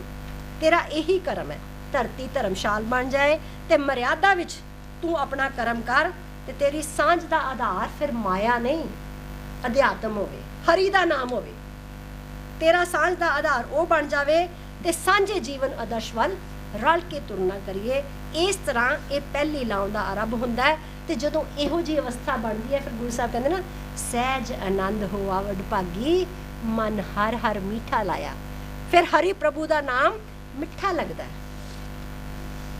प्रवृत्ति कर्म ਨੂੰ दृढ़ करदिया निर्वर्ती ਵੱਲ ਤੁਰੇ फिर ਉਹਦਾ ਨਾਮ ਮਿੱਠਾ ਲੱਗਣ ਲੱਗਦਾ ਹੈ ਤੇ ਫਿਰ ਉਹੀ ਗੱਲ ਹੋ ਜਗੀ ਨਾ ਇੱਕ ਸਿੱਖ ਦੋਏ ਸਾਧ ਸੰਗਤ ਬਣ ਗਏ।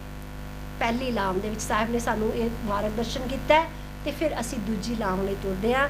ਦੂਜੀ ਲਾਮ ਵਿੱਚ ਸਾਡਾ ਸਭ ਤੋਂ ਵੱਡਾ ਦੁਸ਼ਮਣ ਜਿਹੜਾ ਸਾਨੂੰ ਰੋਜ਼ ਸਵੇਰੇ ਜਪਜੀ ਸਾਹਿਬ ਚ ਪੜ੍ਹ ਲੈਂਦੇ ਹਾਂ ਕਿਵ ਸਚਿਆਰਾ ਹੋਈ ਹੈ ਕਿਵ ਕੂੜੇ ਟੁੱਟੇ ਪਾਲ। ਇਹ ਕੂੜ ਦੀ ਪਾਲ, ਇਹ ਹਉਮੈ ਦੀ ਕੰਧ ਜਿਹੜੀ ਨਹੀਂ ਟੁੱਟਦੀ। ਗੁਰੂ ਸਾਹਿਬ ਕਹਿੰਦੇ ਕਿਵੇਂ ਤੋੜੀਏ। ਹਰ ਦੂਜੜੀ ਲਾਮ ਸਤਿਗੁਰ ਪੁਰਖ ਮਿਲਾਇਆ ਬਲਰਾਮ ਜੀਓ ਨਿਰਭਉ ਭੈ ਮਨ ਹੋਏ ਹਉਮੈ ਮੈਲ ਗਵਾਇਆ ਬਲਰਾਮ ਜੀਓ निर्मल पौ पाया हर गुण गाया हर वेखे राम अधूरे। निर्मल पौ किदां प्राप्त किया कि अंदर मैनू ओहदे दर्शन होने शुरू होए। हरि दा नाम लिया ही नहीं, उसनू महसूस किया, उसनू अपने अंदर वेख्या। फिर हर आत्म राम पसारिया स्वामी सरब रिया भरपूरे। फिर सब पासे नजर आने लग पिया। अंतर बाहर हर प्रभ एको मिल हर जन मंगल गाए जन नानक दूजी लाम चलाई अनहद शब्द वजाए। इस तो पहला की सी? इस तो पहला सी मैं मेरी, मैं परिवार दा दाता, मेरे आसरे परिवार चलदा ते मेरी हमें इन्नी वड्डी सी, मेरी किरत दा मान इन्ना वड्डा सी जिसने अज सारे संसार नू नरक विच झोक दिता है। इत्थे मैं छोटी जी साखी तुहाडे नाल सांझी करनी चाहांगी। भाई भगतू जी दी कुल चों भाई राम सिंह जी दी साखी। गुरु गोबिंद सिंह पातशाह जदों बैबल दे इलाके विच जांदे है, एक भाई राम सिंह दे घरे प्रशादा छकन दी बेनती प्रवान हुंदी है। गुरु साहब जांदे है, तुरे जांदे राह च एक माई जल छकाउंदी है ते भाई राम सिंह बहुता खुश नहीं हुंदा। अगे जांदे है, 2 पौड़ियां, एक पौड़ी ते गुरु साहब चढ़दे है, चढ़ के उत्ते बिस्तरा डाया हुंदा। बिस्तरा डाह के गुरु साहब जदों बैठदे है, एक बच्चा भज के आके गुरु साहब दी गोद विच चाह नाल चढ़ जांदा है। भाई राम सिंह नूं इह बड़ा ही बुरा लगदा है ते भाई राम सिंह आके बेनती करता है गुरु साहब नूं प्रशादा छकण लई ते गुरु साहब मना कर देंदे है। ते ओह बड़ा हैरान परेशान हुंदा कि बड़े चाह नाल प्रशादा तैयार किया, गुरु साहब ने आप प्रवान करके चल के आए है ते इह की गल कि गुरु साहब ने प्रशादा छकण तो इनकार कर दिता है। ते गुरु साहब कहंदे ने भाई राम सिंह प्रशादा छकण वाले भी तैयार ने, भोजन भी तैयार है, पर छकाउण वाला तैयार नहीं। गुरु साहब कहंदे ने भाई राम सिंह वो रस्ते च जिहड़ी माई सीगी जिहने जल छकाया है वो कौन सी? साहिब जी वो मेरी माता सी, मेरी उहदे नाल बनदी नहीं है। 2 पौड़ियां चढ़ के आए कि साहिब जी वो एक पौड़ी मेरे भरा दी है ते दूजी मेरी है, मेरी मेरे भनार नाल भी नहीं बनदी। ते आ जिहड़ा बच्चा मेरी गोदी च ये साडे गवांढियां दा बच्चा है, उहनां नाल साडी लाग डाट है, इस करके साडा उहनां नाल भी नहीं है। गुरु साहब कहंदे ने भाई राम सिंह तेरा प्रशादा किवें छकिया जा सकदा? जिस दी परिवार नाल नहीं बनी, जिस दी संसार नाल नहीं बनी, उस दी निरंकार नाल किवें बन जाएगी? भाई राम सिंह गुरु साहब दे चरनी पै गया, चरनी पै गया, माफ़ी मंगी ते अपनी भुल बख्शाई ते भुल बख्शा के फिर भाई भगतू सिंह भाई राम सिंह जी ने गुरु साहब नूं प्रशादा सिखाया। समझाउण दी गल यही है जो गुरु साहब सानूं रोज़ कहंदे ने, हौमे नावे नाल विरोध है, दोए ना वसे एक थाएं। दोनों चों एक ने वसना, जे मैं हाँ तो वो नहीं होएगा। जदों मेरी मैं मुक्केगी तां ही उहदा पसारा होएगा। ते फिर जदों अजਿਹੀ हंकारी बिरती त्याग के असी आग्याकारी हो जावांगे, हुक्म रजाई चलन दे मार्ग ते चल पावांगे, मैं तो तू दे सफर वाल तुर पावांगे। ते फिर तां इत्थे बख्शिशां किहड़ियां ने? तू तू करता तू हुआ मुझ में रहा न हो, जद आपा पर का मिट गया, जत देखा तत तू। ਫਿਰ ਇਹ ਅਵਸਥਾ ਪ੍ਰਾਪਤ ਹੁੰਦੀ ਹੈ। ਫਿਰ ਤੇ ਤੁਸੀਂ ਦੇਖੋ ਵੀ ਉਹ ਜਾਤ ਦਾ ਚਮਾਰ ਰਵਿਦਾਸ ਜੁੱਤੀਆਂ ਗੰਢਦਾ ਤੂੰ ਕਰਦਾ ਉਹਦੇ ਦਰ ਤੇ ਪ੍ਰਵਾਨ ਹੋ ਗਿਆ, ਸਦਾ ਲਈ ਬਾਬੇ ਨਾਨਕ ਦੇ ਬਰਾਬਰ ਹੋ ਗਿਆ, ਸਦਾ ਲਈ ਜੀਵਨ ਮੁਕਤ ਹੋ ਗਿਆ। ਗੱਲ ਕਿੰਨੀ ਸੀ? ਗੱਲ ਤਾਂ ਸਿਰਫ ਮੈਂ ਤੋਂ ਤੂੰ ਦੇ ਸਫ਼ਰ ਤੈਅ ਕਰਨ ਦੀ ਸੀਗੀ। ਤੇ ਫਿਰ ਗੁਰੂ ਸਾਹਿਬ ਇੱਥੇ ਬਖਸ਼ਿਸ਼ ਕਰਦੇ, ਸੁਖੀ ਬਸੇ ਮੋਰੋ ਪਰਵਾਰਾ, ਸੇਵਕ ਸਿੱਖ ਸਭੇ ਕਰਤਾਰਾ। ਜਦੋਂ ਹੈਮੇ ਦੀ ਮੈਲ ਗਵਾ ਕੇ ਅਸੀਂ ਇਸ ਆਨੰਦ ਵਿੱਚ ਆ ਜਾਂਦੇ ਹਾਂ, ਰਿਸ਼ਤੇ ਵਿੱਚ ਮਿਠਾਸਾਂ ਪੈਦਾ ਹੋ ਜਾਂਦੀਆਂ ਨੇ, ਰਿਸ਼ਤੇ ਸਾਡੇ ਅਟੁੱਟ ਹੋ ਜਾਂਦੇ ਨੇ, ਤੇ ਅਸੀਂ ਇੱਕ ਦੂਜੇ ਦੀ ਕੁਰਬਾਨੀ ਕਰਕੇ ਖੁਸ਼ੀ ਪ੍ਰਾਪਤ ਕਰਦੇ ਹਾਂ, ਇੱਕ ਦੂਜੇ ਨੂੰ ਦੇ ਕੇ ਖੁਸ਼ੀ ਪ੍ਰਾਪਤ ਕਰਦੇ ਹਾਂ। ਫਿਰ ਮੈਂ ਨਹੀਂ ਹੁੰਦਾ, ਫਿਰ ਤੂੰ ਹੁੰਦਾ ਹੈ। ਸਿਰਫ ਇੱਕ ਦੂਜੇ ਦੀ ਖੁਸ਼ੀ ਪ੍ਰਾਪਤ ਕਰਦਿਆਂ ਫਿਰ ਅਸੀਂ ਏਕ ਜੋਤ ਦੋਏ ਮੂਰਤੀ ਦੇ ਸਫ਼ਰ ਵੱਲ ਅੱਗੇ ਵੱਧਦੇ ਹਾਂ। ਫਿਰ ਇਸ ਤੋਂ ਬਾਅਦ ਆਉਂਦਾ ਹੈ ਅਗਲੀ ਤੀਜੀ ਪੌੜੀ। ਤੀਜੀ ਪੌੜੀ ਜਦੋਂ ਸਾਡੀ ਇਹ ਅਵਸਥਾ ਹੋ ਗਈ, ਮੈਂ ਤੋਂ ਤੂੰ ਦੀ ਅਵਸਥਾ ਪ੍ਰਾਪਤ ਹੋ ਗਈ, ਫਿਰ ਕੀ? ਜਦੋਂ ਅਸੀਂ ਪ੍ਰੇਮ ਵਿੱਚ ਆ ਗਏ, ਪ੍ਰੇਮ ਦੇ ਰੰਗ ਵਿੱਚ ਰੰਗੇ ਗਏ, ਫਿਰ ਕੀ ਕਰਦਾ? ਜਿਸ ਨਾਲ ਪਿਆਰ ਹੋਵੇ ਕੀ ਜੀ ਕਰਦਾ? ਚਾਅ ਪੈਦਾ ਹੁੰਦਾ। ਫਿਰ ਉਹਦੀਆਂ ਹੀ ਗੱਲਾਂ ਕਰਨ ਤੇ ਜੀ ਕਰਦਾ, ਫਿਰ ਉਹਦੇ ਨਾਲ ਹੀ ਗੱਲਾਂ ਕਰਨ ਤੇ ਜੀ ਕਰਦਾ, ਫਿਰ ਉਹੀ ਚੰਗਾ ਲੱਗਦਾ, ਕੁਝ ਹੋਰ ਚੰਗਾ ਹੀ ਨਹੀਂ ਲੱਗਦਾ। ਗੁਰਸਿੱਖ ਵਾਲੀ ਗੁਣਵੰਤੀ ਵਾਲੀ ਬਾਤ ਹੋ ਗਈ। ਫਿਰ ਤੀਜੀ ਲਾਂਚ ਗੁਰੂ ਸਾਹਿਬ ਕਹਿੰਦੇ, ਹਰ ਤੀਜੜੀ ਲਾਉ ਮਨ ਚਾਓ ਪਿਆਰ, ਬੈਰਾਗਿਆ ਬਲਰਾਮ, ਬਿਨ ਬੈਰਾਗ ਨਾ ਛੂਟਸ ਮਾਇਆ। ਇਹ ਬੈਰਾਗ ਜ਼ਿੰਦਗੀ 'ਚ ਬਹੁਤ ਜ਼ਰੂਰ ਹੈ। ਬਾਬਾ ਬੁੱਲੇ ਸ਼ਾਹ ਸੂਫੀ ਕਾਵ ਦਾ ਇੱਕ ਬਹੁਤ ਵੱਡੀ ਗੱਲ ਹੈ। ਬਾਬਾ ਬੁੱਲੇ ਸ਼ਾਹ ਨੂੰ ਪੁੱਛਿਆ ਰੱਬ ਦਾ ਕੀ ਬਣਦਾ, ਉਹ ਕਹਿੰਦਾ ਇੱਧਰੋਂ ਪਟਣਾ ਉੱਧਰ ਲਾਉਣਾ। ਇਹ ਤਾਂ ਗੱਲ ਹੀ ਸੌਖੀ ਜਿਹੀ ਹੈ। ਬੁੱਲਿਆ ਰੱਬ ਦਾ ਕੀ ਪਾਉਣਾ, ਇੱਧਰੋਂ ਟੱਪਣਾ ਉੱਧਰ ਲਾਉਣਾ। ਬਾਬਾ ਬੁੱਲੇ ਸ਼ਾਹ ਦਰਬਾਰ ਸਾਹਿਬ ਆਇਆ ਤੇ ਆ ਕੇ ਆਨੰਦਿਤ ਹੋ ਗਿਆ, ਦੇਖ ਕੇ ਹਾਲਾਤ। ਉਹਨੂੰ ਪੁੱਛਿਆ ਵੀ ਕੀ ਬਣਿਆ, ਉਹ ਕਹਿੰਦਾ ਇੱਟ ਫੜਿੱਕਾ ਦੁੱਪੜ ਚੱਲੇ, ਨਾਲੇ ਚੱਪੇ ਤੱਪੇ ਚੁੱਲਾ, ਨਾਲੇ ਅੱਲਾ ਮੀਆਂ ਰਾਜ਼ੀ, ਨਾਲੇ ਰਾਜ਼ੀ ਬੁੱਲਾ। ਬਾਬਾ ਬੁੱਲੇ ਸ਼ਾਹ ਦੀ ਇਹ ਕਹਿਤ ਸੂਫੀਜ਼ਮ ਦੀ, ਮਿਸਟਿਜ਼ਮ ਦੀ ਕਲਾਈਮੈਕਸ ਗਿਣੀ ਗਈ ਹੈ। ਇੱਕ ਭਾਵ ਦੀ ਬਾਤ ਹੈ ਨਾ, ਇੱਕ ਭਾਵ ਦੀ ਬਾਤ ਹੈ ਕਿ ਜਦੋਂ ਮਨ ਵਿੱਚ ਚਾਓ ਆਇਆ, ਜਦੋਂ ਮਨ ਵਿੱਚ ਬੈਰਾਗ ਆਇਆ, ਫਿਰ ਸੰਤ ਜਨਾ ਹਰ ਮੇਲ ਹਰ ਪਾਇਆ, ਵਡ ਭਾਗਿਆ ਬਲਰਾਮ ਜੀਓ ਨਿਰਮਲ ਹਰ ਪਾਇਆ, ਹਰ ਗੁਣ ਗਾਇਆ, ਮੁਖ ਬੋਲੀ ਹਰ ਬਾਣੀ, ਸੰਤ ਜਨਾ ਵਡ ਭਾਗੀ ਪਾਇਆ, ਹਰ ਕਥੀਏ ਅਕਥ ਕਹਾਣੀ। ਉਸ ਅਕਥ ਦੀਆਂ ਬਾਤਾਂ, ਫਿਰ ਮੈਂ ਨਹੀਂ, ਤੂੰ ਵੀ ਨਹੀਂ, ਨਾ ਤੂੰ ਨਾ ਮੈਂ, ਫਿਰ ਉਹੀ ਹੋ, ਫਿਰ ਉਹੀ ਹੋ। ਹਿਰਦੇ ਹਰ ਹਰ ਹਰ ਤੁਨ ਉਪਜੀ, ਹਰ ਜਪੀਏ ਮਸਤਕ ਭਾਗ ਜਿਓ, ਜਨ ਨਾਨਕ ਬੋਲੇ ਤੀਜੀ ਲਾਵੇਂ, ਹਰ ਉਪਜੇ ਮਨ ਬੈਰਾਗ ਜੀ। ਫਿਰ ਤੋਹੀ ਮੋਹੀ, ਮੋਹੀ ਤੋਹੀ ਅੰਤਰ ਕੈਸਾ। ਫਿਰ ਸੰਤ ਜਗਾਨਾਂ ਦੀ ਸੰਗਤ ਹਰ ਵੇਲੇ ਚੰਗੀ ਲੱਗਦੀ ਹੈ। ਫਿਰ ਡੁਐਲਿਟੀ ਖਤਮ ਹੋ ਗਈ, ਦੁਐਸ਼ ਡੁਐਲਿਟੀ ਦਾ ਕੋਈ ਨਾਮ ਹੀ ਨਹੀਂ ਰਹਿ ਗਿਆ। ਤੇ ਫਿਰ ਸਾਹਿਬ ਦੀ ਬਖਸ਼ਿਸ਼ ਕੀ ਹੈ? ਆਪਾਂ ਪੜ੍ਹਦੇ, ਕੁਰਬਾਨੀ ਤਿਨਾ ਗੁਰਸਿੱਖਾਂ, ਅੰਮ੍ਰਿਤ ਵੇਲੇ ਸਰਨ ਵੰਦੇ।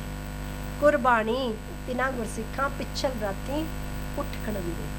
ਫਿਰ ਸਾਹਿਬ ਜੀ ਉਹਨਾਂ ਸਿੱਖਾਂ ਤੋਂ ਕੁਰਬਾਨ ਜਾਂਦੇ ਹੈ।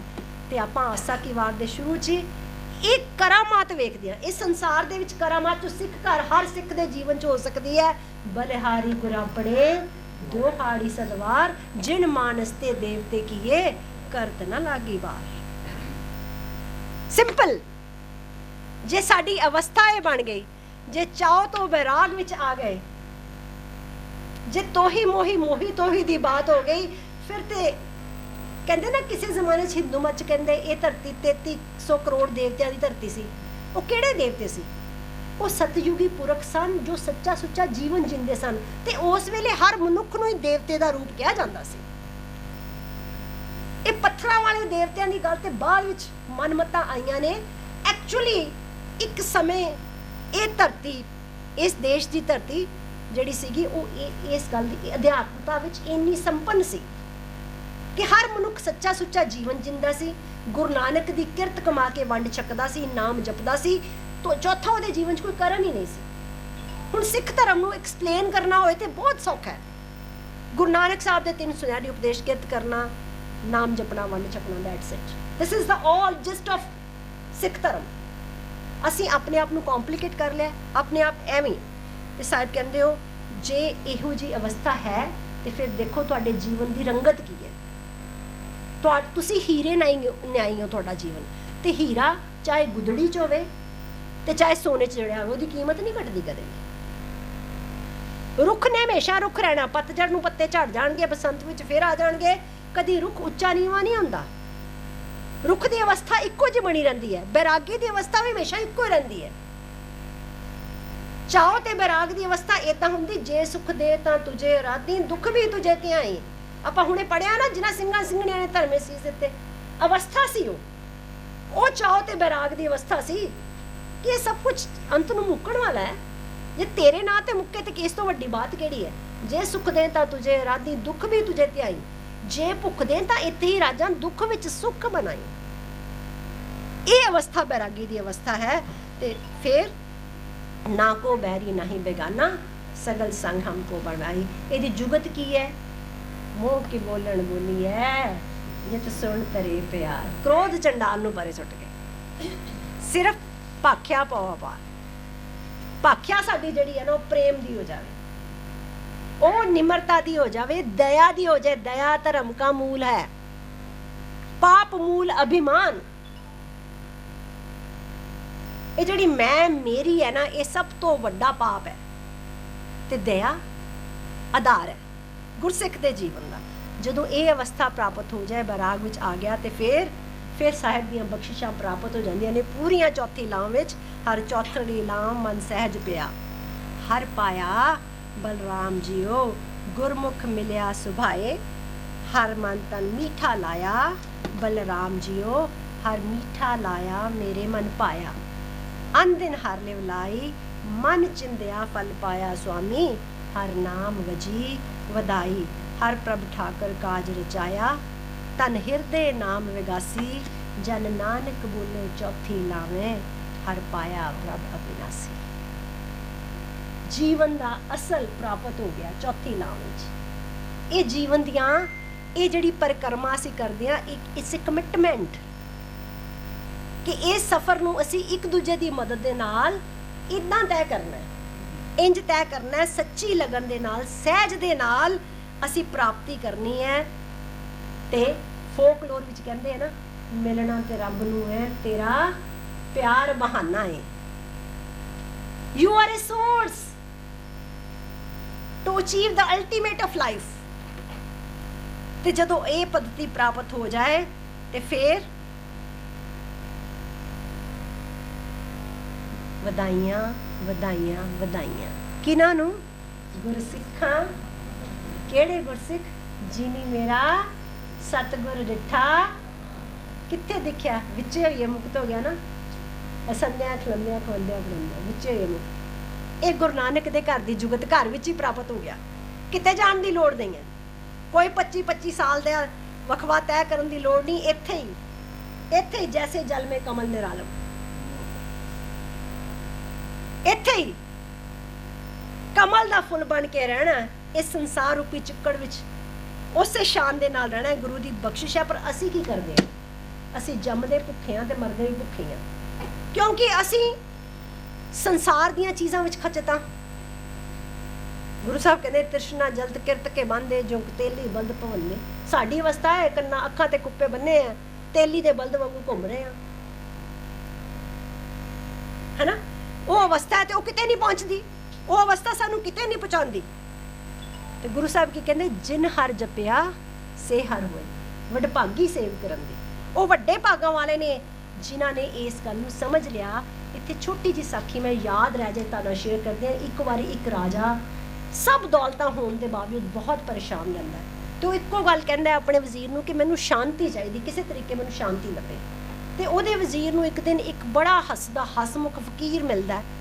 ਉਹ फकीर ਨੂੰ बड़ी चढ़दी कला 'ਚ देखता है। तो ਉਹ ਵਜ਼ੀਰ ਨੂੰ लगता है कि मैनू लगता है इस फकीर दे कोल राजे दे परेशानी का हल है, ये राजे नू शांति दे सकता है। वो फकीर नू बेनती करता है कि मेरा राजा बहुत परेशान है, तुसी मेरे नाल चल के मदद करो जे मैं परेशानी चों कढ़ सकां। फकीर मन के तुर पैंदा है। तुर के राजे कोल पहुँचते हैं तो राजा बेनती करता है कि मेरे को सारा कुछ है दुनिया का, पर फिर भी मेरा मन परेशान है, मैनू मन में शांति चाहिए है। फकीर कहना बड़ा सौखा काम है, तेरी शांति का तेरी खुशी का हाल तो मैं तेन दस देना, पर तेन कीमत देनी पेगी। राजा कहना मैं कोई भी कीमत देने लई तैयार हाँ, पर मैनू किसी तरह खुशी मिल जाए, मैनू शांति मिल जाए। फकीर कहना बस फिर ठीक है, तू कागज़ पैन लिया ਤੇ ਆਪਣੀ ਸਾਰੀ ਜਾਇਦਾਦ ਰਾਜ ਭਾਗ ਮੇਰੇ ਨਾਮ ਤੇ ਕਰ, ਤੈਨੂੰ ਮੈਂ ਖੁਸ਼ੀ ਦੇ ਦਿਆਂਗਾ, ਤੈਨੂੰ ਮੈਂ ਸ਼ਾਂਤੀ ਦੇ ਦਿਆਂਗਾ। ਤੇ ਇੱਕ ਮੇਰੀ ਵੀ ਸ਼ਰਤ ਹੈ ਕਿ ਮੈਂ 2 ਸਾਲ ਹਾਲੇ ਬੜੇ ਰੁਝੇਵਿਆਂ ਚ, ਤੇ ਇਹ 2 ਸਾਲ ਤੂੰ ਮੇਰੀ ਸੰਪਤੀ ਨੂੰ ਸੰਭਾਲ ਕੇ ਰੱਖੇਗਾ। 2 ਸਾਲ ਤੋਂ ਬਾਅਦ ਆ ਕੇ ਮੈਂ ਤੇਰੇ ਕੋਲੋਂ ਰਾਜ ਭਾਗ ਲੈ ਜਾਵਾਂਗਾ। ਰਾਜਾ ਕਹਿੰਦਾ ਠੀਕ ਹੈ, ਮੂਲਤ ਵੀ ਮਿਲ ਗਈ ਹੈ, ਠੀਕ ਹੈ। ਤੇ ਰਾਜਾ ਇਸ ਗੱਲ ਨੂੰ ਪ੍ਰਵਾਨ ਕਰ ਲੈਂਦਾ, ਮੈਂ ਇੰਨਾ ਪਰੇਸ਼ਾਨ ਆ। ਰਾਜਾ ਲਿਖ ਪਿਕ ਕੇ ਰਾਜ ਭਾਗ ਫਕੀਰ ਦੇ ਨਾਂ ਕਰ ਦਿੰਦਾ, ਤੇ ਫਕੀਰ ਉੱਥੋਂ ਚਲਾ ਜਾਂਦਾ, ਨਾ ਕੁਛ ਲਿੱਤਾ ਨਾ ਦਿਆ। 2 ਸਾਲਾਂ ਬਾਅਦ ਜਦੋਂ ਫਕੀਰ ਮੁੜ ਕੇ ਆਂਦਾ, ਉਹ ਵੇਖਦਾ ਹੈ ਰਾਜਾ ਬੜਾ ਖੁਸ਼ ਹੈ। ਰਾਜੇ ਦੀ ਖੁਸ਼ੀ ਦਾ ਕੋਈ ਅੰਤ ਹੀ ਨਹੀਂ ਹੈ। ਫਕੀਰ ਪੁੱਛਦਾ ਕਿਵੇਂ ਹੋਇਆ ਹੈ? ਉਹ ਕਹਿੰਦਾ ਦੇਖ ਫਕੀਰ ਜੀ, ਮੈਂ ਕੰਮ ਤਾਂ ਉਹੀ ਪਹਿਲਾਂ ਵੀ ਕਰਦਾ ਸੀ ਤੇ ਹੁਣ ਵੀ ਕਰਦਾ। ਜਦੋਂ ਪਹਿਲਾਂ ਕਰਦਾ ਸੀ ਫਿਰ ਮੈਨੂੰ ਸੀ ਇਹਨੂੰ ਵਧਾਵਾਂ ਕਿੱਦਾਂ, ਇੱਥੋਂ ਘਟ ਨਾ ਜਾਏ, ਇੱਥੇ ਇਹ ਨਾ ਹੋ ਜਾਏ। ਹੁਣ ਮੈਨੂੰ ਲੱਗਦਾ ਹੈ ਵਧਿਆ ਵੀ ਫਕੀਰ ਦਾ, ਘਟਿਆ ਵੀ ਫਕੀਰ ਦਾ, ਮੈਨੂੰ ਕਾਹਦੀ ਚਿੰਤਾ ਹੈ, ਤੇ ਮੇਰਾ ਜੀਵਨ ਬੜਾ ਸੌਖਾ ਹੈ। ਫਕੀਰ ਕਹਿੰਦਾ ਬਸ ਮੈਂ ਤੈਨੂੰ ਇਹੀ ਗੱਲ ਸਮਝਾਉਣੀ ਸੀ, ਇਹ ਜੀਵਨ ਵੀ ਇਦਾਂ ਹੀ ਹੈ। ਤੂੰ ਮੈਂ ਆਪਣੀ ਜੁਗਤ ਲੈ ਕੇ ਸੰਸਾਰ ਤੇ ਕੁਝ ਨਹੀਂ ਕਰ ਸਕਦਾ। ਇਹ ਸਭ ਕੁਝ ਉਸ ਦਾ ਹੈ, ਵਧਿਆ ਉਸ ਦਾ ਹੈ, ਘਟਿਆ ਉਸ ਦਾ ਹੈ। ਅਸੀਂ ਤਾਂ ਇੱਥੇ ਮੁਸਾਫਰ ਆ। ਜੇ ਜੀਵਨ ਨੂੰ ਅਸੀਂ ਇਦਾਂ ਕਰਕੇ ਬਤੀਤ ਕਰਾਂਗੇ ਤੇ ਜੀਵਨ ਵਿੱਚ ਖੁਸ਼ੀਆਂ ਹੀ ਖੁਸ਼ੀਆਂ ਰਹਿਣਗੀਆਂ। ਭਾਵ ਕਿ ਨੀਅਤ ਦਾ ਭੁੱਖਾ ਸਾਰੀ ਜ਼ਿੰਦਗੀ ਭੁੱਖਾ ਹੀ ਮਰਦਾ ਹੈ, ਤੇ ਨੀਅਤ ਦਾ ਰੱਜਿਆ ਜਿਹੜਾ ਹੈ ਉਹ ਸਭ ਲਈ ਦਾਤਾ ਵੀ ਬਣ ਸਕਦਾ, ਕਿਉਂਕਿ ਉਸ ਦਾ ਭਰੋਸਾ ਅਕਾਲ ਪੁਰਖ ਤੇ ਹੁੰਦਾ ਹੈ। ਉਸ ਦਾ ਭਰੋਸਾ ਅਕਾਲ ਪੁਰਖ ਤੇ ਹੁੰਦਾ ਹੈ, ਤੇ ਉਹ ਫਿਰ ਉਸ ਭਰੋਸੇ ਤੇ ਸੰਸਾਰ ਵਿੱਚ ਬਹੁਤ ਵੱਡੇ ਵੱਡੇ ਕੰਮ ਵੀ ਕਰ ਜਾਂਦਾ ਹੈ। ਤੇ ਉਹਨੂੰ ਕਿਉਂਕਿ ਗੁਰਸਿੱਖ ਦੇ ਅੰਦਰ ਇਸ ਗੱਲ ਦਾ ਕੌਨਫੀਡੈਂਸ ਹੁੰਦਾ ਕਿ ਮੈਂ ਕੌਣ ਹੈ, ਕਰਨ ਕਰਾਉਣ ਵਾਲਾ ਤੇ ਉਹ ਹੈ। ਰਿਜ਼ਕ ਤੇ ਹਰ ਕੋਈ ਆਪਣੇ ਕਰਮਾਂ ਦਾ ਖਾ ਗਿਆ, ਮੇਰਾ ਨਾਂ ਤੇ ਐਵੇਂ ਹੀ ਹੋ ਗਿਆ। ਉਹ ਫਿਰ ਧੰਨਵਾਦ ਕਰਦਾ ਹੈ ਅਕਾਲ ਪੁਰਖ ਦਾ ਕਿ ਸਾਹਿਬ ਜੀ ਆਪ ਜੀ ਨੇ ਮੈਨੂੰ ਵਡਿਆਈ ਦੇ ਦਿੱਤੀ। ਮੈਂ ਕੌਣ ਆ? ਮੈਂ ਨਚੀਜ਼ ਆ, ਮੈਂ ਨਿਮਾਣਾ।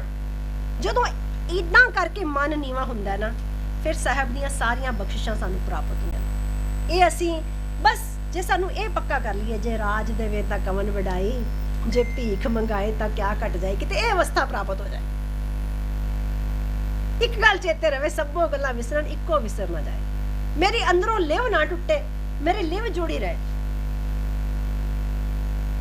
ਪੜਦੇ ਤਾਂ ਰੋਜ਼ ਆ, ਮਨ ਮੇਰੇ ਭੁੱਲੇ ਕਪਟ ਨਾ ਕੀਜੇ, ਅੰਤ ਨਵੇੜਾ ਤੇਰੇ ਜੀ ਪੇ ਲੀਜੇ। ਪਰ ਫਿਰ ਵੀ ਕਹਿੰਦੇ ਕੋਈ ਨਹੀਂ ਵੇਖ ਰਿਹਾ, ਪੂਰੇ ਕਪਟ ਕਰਦੇ ਆ। ਉਹ ਹਰ ਵੇਲੇ ਦੇਖ ਰਿਹਾ, ਜਿਹਦੀ ਦਰਗਾਹ ਵਿੱਚ ਲੇਖਾ ਹੋਣਾ ਹੈ ਉਹ ਹਰ ਵੇਲੇ ਦੇਖ ਰਿਹਾ। ਬਸ ਇੰਨੀ ਗੱਲ ਸਾਡੀ ਸਮਝਣ ਦੀ ਲੋੜ ਹੈ, ਤੇ ਜੇ ਸਾਨੂੰ ਇਹ ਗੱਲ ਸਮਝ ਆ ਜਾਏ ਤੇ ਬਸ ਫਿਰ ਅਸੀਂ ਰੋਜ਼ ਨਿਤਨੇਮ ਵਿੱਚ ਕਰਦੇ ਹਾਂ। ਜਿਹੜੀ ਬਾਤ ਗੁਰੂ ਨਾਨਕ ਸਾਹਿਬ ਨੇ ਪਈ, ਜੋ ਤੋ ਪ੍ਰੇਮ ਖੇਲਨ ਕਾ ਚਾਓ, ਸਿਰ ਤਰ ਤਲੀ ਗਲੀ ਮਰਿਆਓ, ਇਤ ਮਾਰਗ ਪੈਰ ਤਰੀਜੈ, ਸਿਰ ਦੀਜੇ ਕਾਂਡ ਨਾ ਕੀਜੇ। ਤੇ ਇਹ ਕਿਹੜੀ ਲੜਾਈ ਹੈ? ਇਹ ਕੋਈ ਸੱਚਮੁੱਚ ਤਲਵਾਰ ਲੈ ਕੇ ਸੀਸ ਕਤਲ ਨਹੀਂ ਕਰਾਣਾ, ਇੱਥੇ ਆ ਮੈਂ ਦੇਣੀ ਹੈ।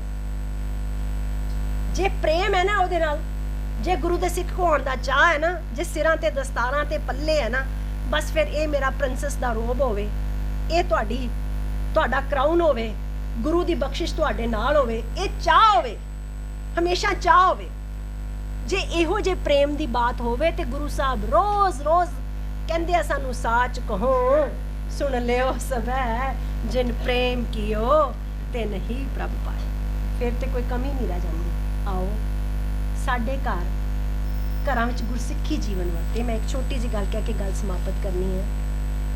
ਇੱਕ ਮਨੋਵਿਗਿਆਨੀ GM ਜੌਂਡ ਨੂੰ ਕਿਸੇ ਨੇ ਸਵਾਲ ਕੀਤਾ ਸੀ ਕਿ ਪਹਿਲੇ ਤੇ ਅੱਜ ਦੇ ਘਰਾਂ 'ਚ ਕੀ ਫਰਕ ਹੈ, ਤੇ ਉਸਨੇ ਆਖਿਆ, ਧਿਆਨ ਨਾਲ ਸੁਣਨ ਵਾਲੀ ਗੱਲ ਹੈ, ਜੰਮੇ ਅਸੀਂ ਘਰਾਂ ਵਿੱਚ ਸੀ, ਪਰ ਵੇਖਦੇ ਵੇਖਦੇ ਘਰ ਮਕਾਨ ਹੋ ਗਏ। ਜੰਮੇ ਤਾਂ ਅਸੀਂ ਘਰਾਂ ਵਿੱਚ ਸੀ, ਵੇਖਦੇ ਵੇਖਦੇ ਘਰ ਮਕਾਨ ਹੋ ਗਏ।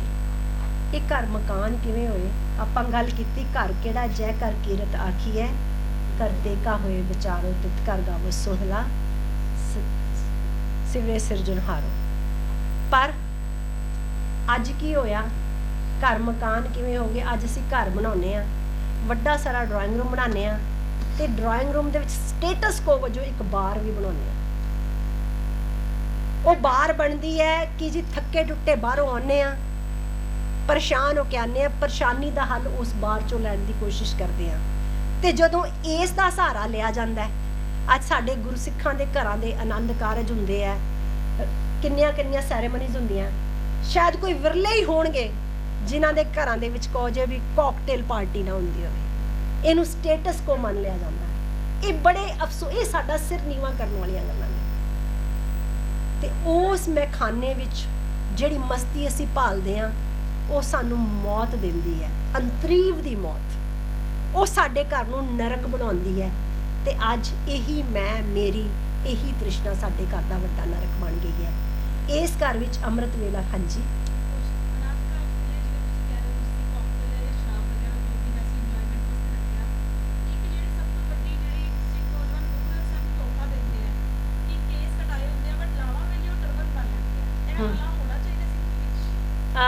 ਇਹ ਦੇਖੋ ਸਵਾਲਾਂ ਦੀਆਂ ਇੰਜ ਝੜੀਆਂ ਹੋਣਗੀਆਂ। ਮੈਂ ਇਸ ਗੱਲ ਦਾ ਜਵਾਬ ਨਾ ਦਿੰਦੇ ਹੋਏ, ਕਿਉਂਕਿ ਇਹਦੇ ਵਿੱਚ ਡਿਫਰੈਂਸ ਆਫ ਓਪੀਨੀਅਨ ਆਣਗੇ ਸਾਡੇ ਕੋਲੇ। There are certain technical things. मैं एक गल करांगी, अज जिहड़ी आपां गल कर रहे हैं, आप सवारे मैं मिलिया सुख होए। आओ कोई की कर रहा है उस तो पहला मैं की करना ये तय करिए, क्योंकि तुहाडे अजिहे सवाल हज़ार होणगे ते हज़ार जवाब असी नहीं दे सकते। असी कौन हाँ, पर असी जवाब बन सकते हैं रीझ नाल, चाह नाल, प्यार नाल, गुरु की बख्शिश लैंदे आ। आओ आपां जवाब बणीए। सवाल इत्थे ये भी आ सकता, एक बंदा गुरसिख नहीं है, हाँ तुहाडे सवाल का जवाब मिस्टर टॉयनबी ने दिता सी बहुत पहला। जदों उसनूं पुछया गया सी कि दुनिया का सब तो खूबसूरत मनुख कौन है ते दुनिया का सब तो बदसूरत मनुख कौन है, बदकिस्मती है कि असी पढ़ते नहीं हाँ। साडी गुरबाणी की सांझ भी रस्मी है, सिखां दे विच लिटरेचर पढ़न की आदत ही नहीं। साडे घरां विच सिख बुलवाड़ी, गुरमत, प्रकाश, ये अटुट अंग होने चाहिए, सानू जरूर पढ़ने चाहिए तां जो असीं इनलाइटन होइए, साडे कोल आपे ही जवाब आण। मिस्टर टॉयनबी ने सवाल किया सी कि दुनिया का सब तो खूबसूरत सब मनुख किहड़ा है, ते मिस्टर टॉयनबी जिसने दुनिया के कल्चरस नूं स्टडी किया, उहदा सिख धर्म नाल कोई लेना देना नहीं सीगा, पर उन्हें दुनिया के कल्चरस नूं स्टडी किया, तो उहदा जवाब सी जिहड़ा साबत सूरत खालसा है वो दुनिया का सब तो सोहना महसूस है। तो उसनूं सवाल किया गया सी फिर दुनिया का सब तो करूप मनुख किहड़ा है, तो उसका जवाब सी जिहड़ा सिख हुंदियां सिख नहीं। But who am I to जज somebody, my business is up to me only. मेरी जिम्मेवारी है, जे किते अज दे नौजवान ये कर रहे हैं तो दोषी नौजवान नहीं है, जो दोषी उस तो पहली जनरेशन है जो उस बच्चे नूं ग्रूम नहीं कर सकी। हल उदों निकलेगा जो झोली च असी सारे दोष पावांगे कि I am responsible for this. जब तक दूजे नूं दोष देंगे गल किते नहीं पहुंचेगी। और अज असी सारे सब तो सौखा काम है क्रिटिसाइज करना, गुरु घर जाके सब तो वध क्रिटिसाइज करते हैं नहीं। गुरु साहब कहते सांझ करीजे गुणा केरी छोड़ अवगुण चलिए। सानू तो सिक्ख्या ही ये मिली है, गुणा की सांझ करनी है। तो मैं पहला ही गल कही सी कि जे असीं बच्चों को भाषण देने लगे बच्चों ने नहीं सुनना, बिकॉज साडे actions, our action speaks louder than words and nothing is more infectious than an example. सानू एग्जाम्पल बन के खड़ा होना पएगा, इस तरह कि नरेटिव मेरे बच्चे को आवे, मेरा जीवन इदां दा होवे कि मेरा बच्चा नरेट करे कि my mother my father is a role model, this is what I have seen in them, जो मैनूं बाकी लोगों च नहीं मिलिया। तो बच्चे सानू पुछण कि यह तुसीं कित्थों प्राप्त किया, तो फिर असीं बच्चों नूं इतिहास दीआं साखियां सुणाईए। That has to be done. That is the ultimate answer. असी अपने टाइम चो वक्त का दसवंध कढ़ीए। फर्स्ट ऑफ ऑल असी दसवंध कढ़ी। I played very smart in life. हुण मैं कहनी हाँ, मैं पोलिटिकली बिल्कुल पसंद नहीं करती सी राजनीति नूं। मैं सिख मिशनरी कॉलेज की एक विद्यार्थन सी, वो भी मैं किवें बड़ी, मेरे बच्चे 2-2 साल के सी, मैं उन्होंने गुरमत क्लास च लैके गई पहली बारी। वो क्लास नूं देख के मैनूं समझ आई कि इस क्लास की तो मैनूं लोड़ है। वो दिन ते अज दा दिन वो क्लास मेरे जीवन का अटुट अंग बन गई। उस क्लास विचों मैनूं जो जो प्राप्त होया, जदों पोलिटिकल डिसीजन भी संगत ने किया कि मैनूं इलैक्शन लड़ाउणी है, मैं रिलैक्टेंट सी, क्योंकि मैं तो कभी अखबार की न्यूज़ भी नहीं सी पढ़ती, मैनूं पसंद ही नहीं सी, राजनीति कतई पसंद नहीं सी। संगत का हुक्म सी, भाई जसबीर सिंह जी खन्ने वाले, उन्होंने जिद्दां हुक्म ला दिता कि संगत का हुक्म है, तुसीं मोड़ना नहीं है। पर मैं किया कि मैं 3 एरिया की काउंसलर बनी। उस वेले ज्ञानी केवल सिंह जी, प्रोफैसर मजीत सिंह सीगे, अकाल तख्त असीं मिल के बैठ गए। मैं अपनी फैमिली नूं कहा कि मैनूं ये पसंद नहीं है। मेरे फादर इन लॉ ने मैनूं कहा कि तुहानूं पसंद नहीं है, तुसीं संगत का हुक्म ना मोड़ो, ਤੁਸੀਂ ਇਹਨੂੰ ਸੇਵਾ ਕਰਕੇ ਲੈ ਲਓ। ਮੈਂ ਸੋਚਿਆ ਮੇਰੇ ਸਹੁਰਾ ਸਾਹਿਬ ਕਹਿ ਰਹੇ ਤੇ ਇਹ ਮੇਰੇ ਲਈ ਬੜੀ ਵੱਡੀ ਬਲੈਸਿੰਗ ਹੈ। ਮੈਂ ਉਹਨੂੰ ਸੇਵਾ ਕਰਕੇ ਲਿਆ, ਪਰ ਮੈਂ ਆਪਣੇ ਘਰਦਿਆਂ ਤੋਂ ਕਮਿਟਮੈਂਟ ਲੈ ਲਈ ਕਿ ਅੱਜ ਤੋਂ ਬਾਅਦ ਮੇਰਾ ਜੀਵਨ ਫਿਰ ਮੇਰਾ ਨਹੀਂ ਹੋਏਗਾ। ਔਰ ਮੈਨੂੰ ਯਾਦ ਹੈ ਕਿ ਮੈਂ ਰਿਮੋਟ ਏਰੀਆ ਸਿਆਲਕੋਟ ਬਾਰਡਰ ਤੱਕ ਜਾ ਕੇ ਅਸੀਂ ਗੁਰਸਿੱਖੀ ਵਰਕਸ਼ਾਪਸ ਲਗਾਈਆਂ। ਆਪਣੀ ਟੀਮ ਬਣਾ ਕੇ ਅਸੀਂ ਦੂਰ ਦੂਰ ਤੱਕ ਵਿਚਰੇ। ਇੱਕ ਗੱਲ ਕਰਨ ਦਾ ਲੋਭ ਪਾਦੇ ਕੀਤਾ ਕਿ ਸਿੱਖ ਕੌਮ ਦੀਆਂ ਜਿੰਨੀਆਂ ਕੁਰੀਤੀਆਂ ਨੇ ਉਹ ਮੇਰੀ ਜ਼ਿੰਮੇਵਾਰੀ ਹੈ, ਉਹ ਮੇਰਾ ਦੋਸ਼ ਹੈ। ਤੇ ਜੇ ਮੈਨੂੰ ਇੱਕ ਮੌਕਾ ਮਿਲਿਆ, ਕਾਉਂਸਲਰ ਤਾਂ ਮੈਂ 3 ਸੈਕਟਰਸ ਦੀ ਬਣੀ ਸੀ ਸਿਰਫ, ਪਰ ਉਹ ਮੌਕਾ ਸੀ ਕਿ ਮੈਂ 20 ਸਾਲ ਰੱਜ ਕੇ ਮਤਲਬ ਜੋ ਮੈਨੂੰ ਹੁਕਮ ਕੌਮ ਵੱਲੋਂ ਲੱਗਾ ਮੈਂ ਕੋਸ਼ਿਸ਼ ਕੀਤੀ ਕਿ ਉਹ ਕਰਨਾ। ਉਹ ਜੀਵਨ ਦਾ ਚਾਅ ਬਣ ਗਿਆ। ਉਸ ਤੋਂ ਬਾਅਦ ਕੋਈ ਲਾਲਚ ਹੀ ਨਹੀਂ ਰਿਹਾ ਤੇ ਹਮੇਸ਼ਾ ਇਹ ਲੱਗਿਆ ਕਿ ਗੁਰੂ ਦੇ ਸਿੱਖ ਨੂੰ ਕਿੱਡੀ ਵੱਡੀ ਬਖਸ਼ਿਸ਼ ਹੈ। ਉਹ ਗੁਰੂ ਦੇ ਤਾਬਿਆ ਬੈਠੇ, ਉਹ ਕੀਰਤਨ ਕਰੇ, ਉਹ ਲੀਡਰਸ਼ਿਪ ਕਰੇ, ਉਹ ਕਿਤੇ ਵੀ ਕੁਝ ਕਰੇ। ਮੈਂ ਤੁਹਾਨੂੰ ਇੱਕ ਗੱਲ ਇਹ ਵੀ ਦੱਸਦੀ ਹਾਂ ਕਿ ਮੈਨੂੰ ਬ੍ਰਿਟਿਸ਼ ਹਾਈ ਕਮਿਸ਼ਨ ਨੇ ਜਦੋਂ ਅਬਰੋਡ ਬੁਲਾਇਆ, ਜਦੋਂ ਮੈਨੂੰ ਜੇਜੂ ਵਿੱਚ world Congress of local bodies ਨੂੰ ਰਿਪਰੈਜ਼ੈਂਟ ਕਰਨ ਦਾ ਮੌਕਾ ਮਿਲਿਆ, ਉਹ ਲੋਕ ਤਾਂ ਨਹੀਂ ਸਮਝਦੇ, ਡਿਫਰੈਂਟ ਕਲਚਰਸ ਦੇ ਲੋਕ। ਮੈਂ ਬ੍ਰਹਮ ਕੁਮਾਰੀਆਂ ਦੇ ਨੈਸ਼ਨਲ ਸੈਮੀਨਾਰਸ ਨੂੰ ਐਡਰੈਸ ਕਰਨ ਜਾਂਦੀ ਹਾਂ। ਮੇਰਾ ਇੱਕੋ ਹੀ ਮਾਣ ਹੁੰਦਾ ਉਹ ਜੋ ਬੋਲ ਰਹੇ ਨੇ ਉਹਦੇ ਬਾਰੇ ਗੁਰੂ ਸਾਹਿਬ ਦੀ ਬਾਣੀ ਕੀ ਕਹਿੰਦੀ।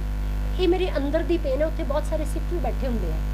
ਤੁਸੀਂ ਕਿਸੇ ਨੂੰ ਮੂੰਹ ਤੇ ਕਹੋਗੇ ਵੀ ਤੁਸੀਂ ਇੱਥੇ ਕੀ ਕਰ ਰਹੇ ਹੋ, ਤੁਹਾਡੇ ਘਰ ਤੇ ਬਹੁਤ ਕੁਛ ਹੈ, ਨਹੀਂ ਕਹਿ ਸਕਦੇ, ਪਰ ਤੁਸੀਂ ਇੱਕ ਗੁੱਝੇ ਤਰੀਕੇ ਉਹਨਾਂ ਨੂੰ ਦੱਸ ਸਕਦੇ ਹੋ ਕਿ ਅਲਟੀਮੇਟ ਗੱਲ ਗੁਰੂ ਸਾਹਿਬ ਨੇ ਆਪਣੇ ਘਰ ਰੱਖੀ ਹੋਈ ਹੈ। ਇਸ ਤੋਂ ਉਤਲੀ ਗੱਲ ਸਾਡੇ ਕੋਲ ਹੈ।